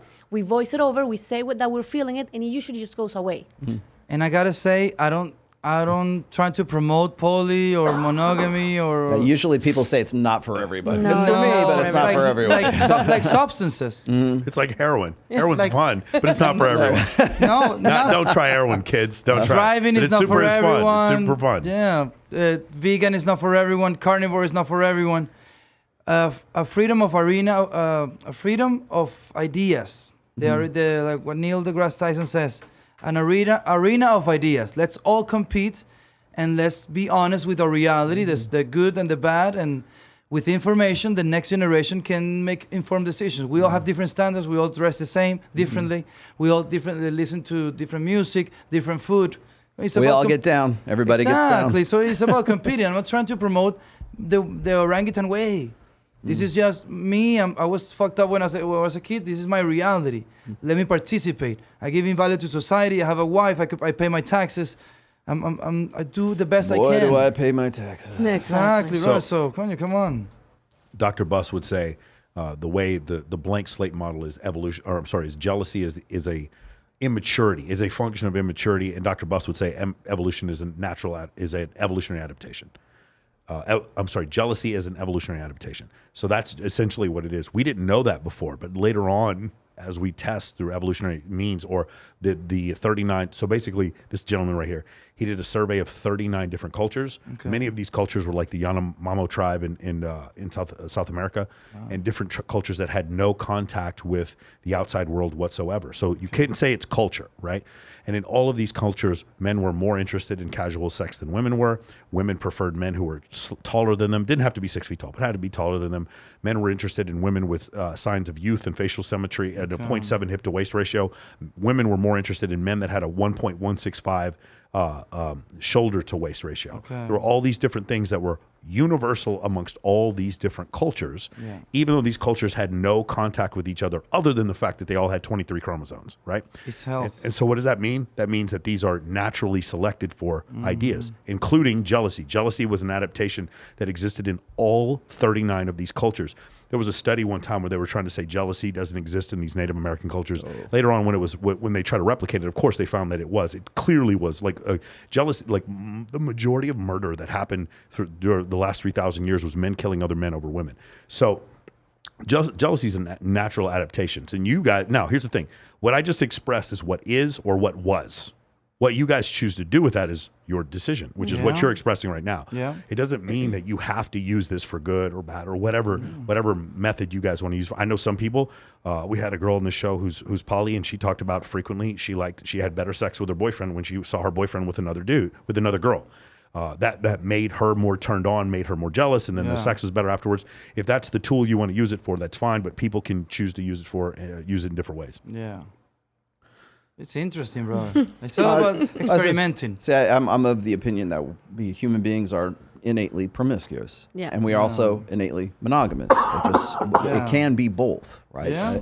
I'll talk to somebody like, say, Justin Waller's a good example of this. Or even like, you can say Andrew Tate and the Tate brothers. Like, they have like one main girl, and it's like closed on her end and open on their end. Like, so there, I guess that would be polyandrous or polygynous, right? Polygynous. So but the thing is they still want the main. They still want the home. You guys say, I want to come back to what's comfortable, right? And I think that we're trying to figure that out. I think sort of as like in this quote unquote sorry, Aaron Clary, post marriage society right now, is we're trying to figure out, but we still have that want to have that home base. We still want the main. We still want somebody who's like going to be the mother of our children. Teammate. Yeah, you want someone to be there when you're down, and that's only gonna give it to you your person, and the other things are just plus. That's what I mean by like we're still innately promiscuous, but we're also innately monogamous, because if we weren't monogamous, we wouldn't be able to parentally invest in our children when we have the children. So there has to be some sort of drive for monogamy, and there's drive for sexual variety, so we can spread the seed. Right? Period. Let me ask you something. What if I'm in a relationship where I don't have sex with someone, but I'm invested romantically and I'm helping this person emotionally? So you mean no sex? No sex. So it's an emotional affair. Okay. Yeah. I mean, that's part of you see people in their 70s that do that. You know, exactly. Grandparents that are like that. Yeah, I mean, there's nothing wrong. It's just a different type of relationship. So and this is, I don't think I've ever said this on any podcast before. Like, people ask me like, what do you think about love, Rolo? And I'm not into classifying or like saying, oh, there's like, agape love or erotic love, or everybody wants to like have some sort of like variety of love. And I don't really see it in those terms. I say there's just love, but there's different ways that I express it. So for example, it's like, I love Mike. I love my brother. I love my dog. I love my daughter. I love my wife, but I only have sex with my wife. That's what defines my relationship with my wife, but I still feel love for people that I am associated with or that I'm working with. So maybe that's more to your point. You heard it here first. I hate the word love, actually. I hate it and I love it. The way that so when people say, oh, is your wife your best friend? No, she's not my best friend. Ned, my greyhound, is my best friend. Yeah. But she is my wife, and that's a distinction and a definition that needs to be separate from other things, because that's how I express my love. I like for my teammates. wife. It's your main teammate. Exactly. Here's another way to express it. Love is undescribable, beautiful, this incredible attachment, and it's also a neurochemical reaction. Both things are true. We are incredible beings that have incredible capabilities to connect with one another and incredible spiritual connections, one person to another, and at the same time we're fucking meat robots that were created through natural selection that killed off the other 21 species of hominids that lived on this planet, and we live on a basic function of neurochemicals and fucking hormones. Both things are true. Yeah. Both things are true, and a lot of people have a hard time dealing with that. I'm going to leave one last question for you. I love this idea. Your definition of beauty was not physical attractiveness, but it was honesty. Yeah. Can you talk about that? Yes. I'm gonna say it like the most raw as possible. I remember connecting with attractive, very, very, very attractive people, attractive women, and they were liars, maybe, and they became ugly to me. So the word ugly and beauty are just literally the opposite. So I started saying, if you're not honest, you're ugly.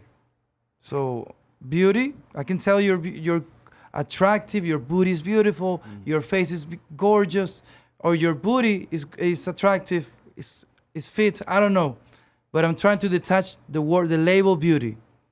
The beauty has nothing to do with physical appearance. And I started like at 15. I was saying, because I want to conquer women, I was saying, all women are beautiful. All women are beautiful. And then they started mistreating me, some of them. So I'm like, they cannot be beautiful if they mistreat me. So that's what I'm trying to say. I still, use the word beauty because it's part of the language and stuff, like the word love. Even though I don't believe in the word love a lot, it's just appreciation. I think we should remove from the modern language beauty from physical appearance. Well, I think honesty is something that you use for people to get to know you. So if you're not honest, I'm not going to be able to connect with you. I'm not going to be able to actually know you. How can you find someone beautiful? Or how can you fall in love with someone if you don't really know them? If they're lying to you, you don't really know who they are. So I think that's part of why we believe honesty is actually what makes someone beautiful, because you're getting to know that person more than the physical attraction that comes and goes. You can gain weight or have an accident or have surgery, or you can change your appearance, but it's not as easy to change who you are and where you're coming from and your ideas. Obviously, you can evolve them, but your essence is what it's going to drive us to, or everyone actually, to fall in love with someone. What makes you authentic? Exactly. What is your authentic personality? Like, who are you for real? Like, what is your real persona, as opposed to who you are like online? I have something that's similar to that. So like when I say that we need to make a distinction between arousal and attraction. So if you ask a girl, what do you look for in a guy? She's going to give you this laundry list of, he's got to be funny, he's got to love chill, he want kids, he's got to like rainbows, I got to bring him home to mom and dad, he's got to have a good job, he's got to have all these things that are like sort of long-term esoteric kind of like qualities of the guy. But if you say, what gets you hot in a guy? Well, then it's going to be, a V taper, six-pack abs, and that's arousal, and that's like short-term sexual as opposed to long-term security.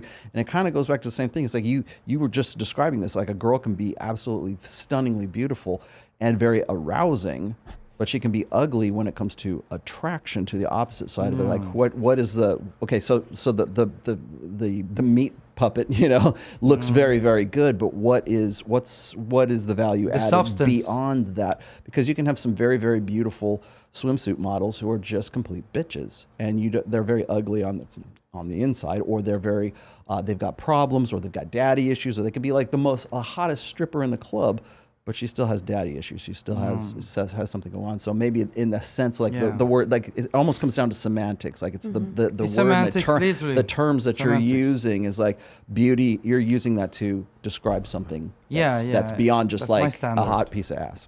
Yeah. And she can be a bitch as long as she's honest.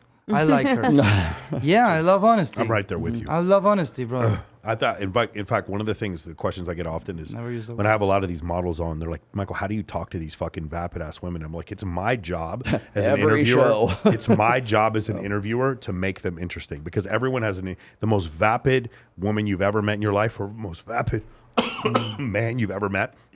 They all have this interesting, they came from somewhere and got over something, and their story's interesting. Yeah. And it's my job as the interviewer to get that out of you. If you all learn that skill set, go read How to Win Friends and Influence People. It's magical, the places that you can go. And it's also incredible that you find out when you find out someone's motivation, you find out why it is that they are the way that they are. Any closing thoughts from you guys? Where can we find you, Christina? You can find us on Instagram, on Facebook, on TikTok. It's my Instagram is Cristina Pilo, and you can find Mike as Orangutan. And Yes, orangutan sir. girls too, as Yes. well. You have an alt channel. Yeah. Yes. The best experience a grown-up can have, orangutan experience. Nice. Come have it.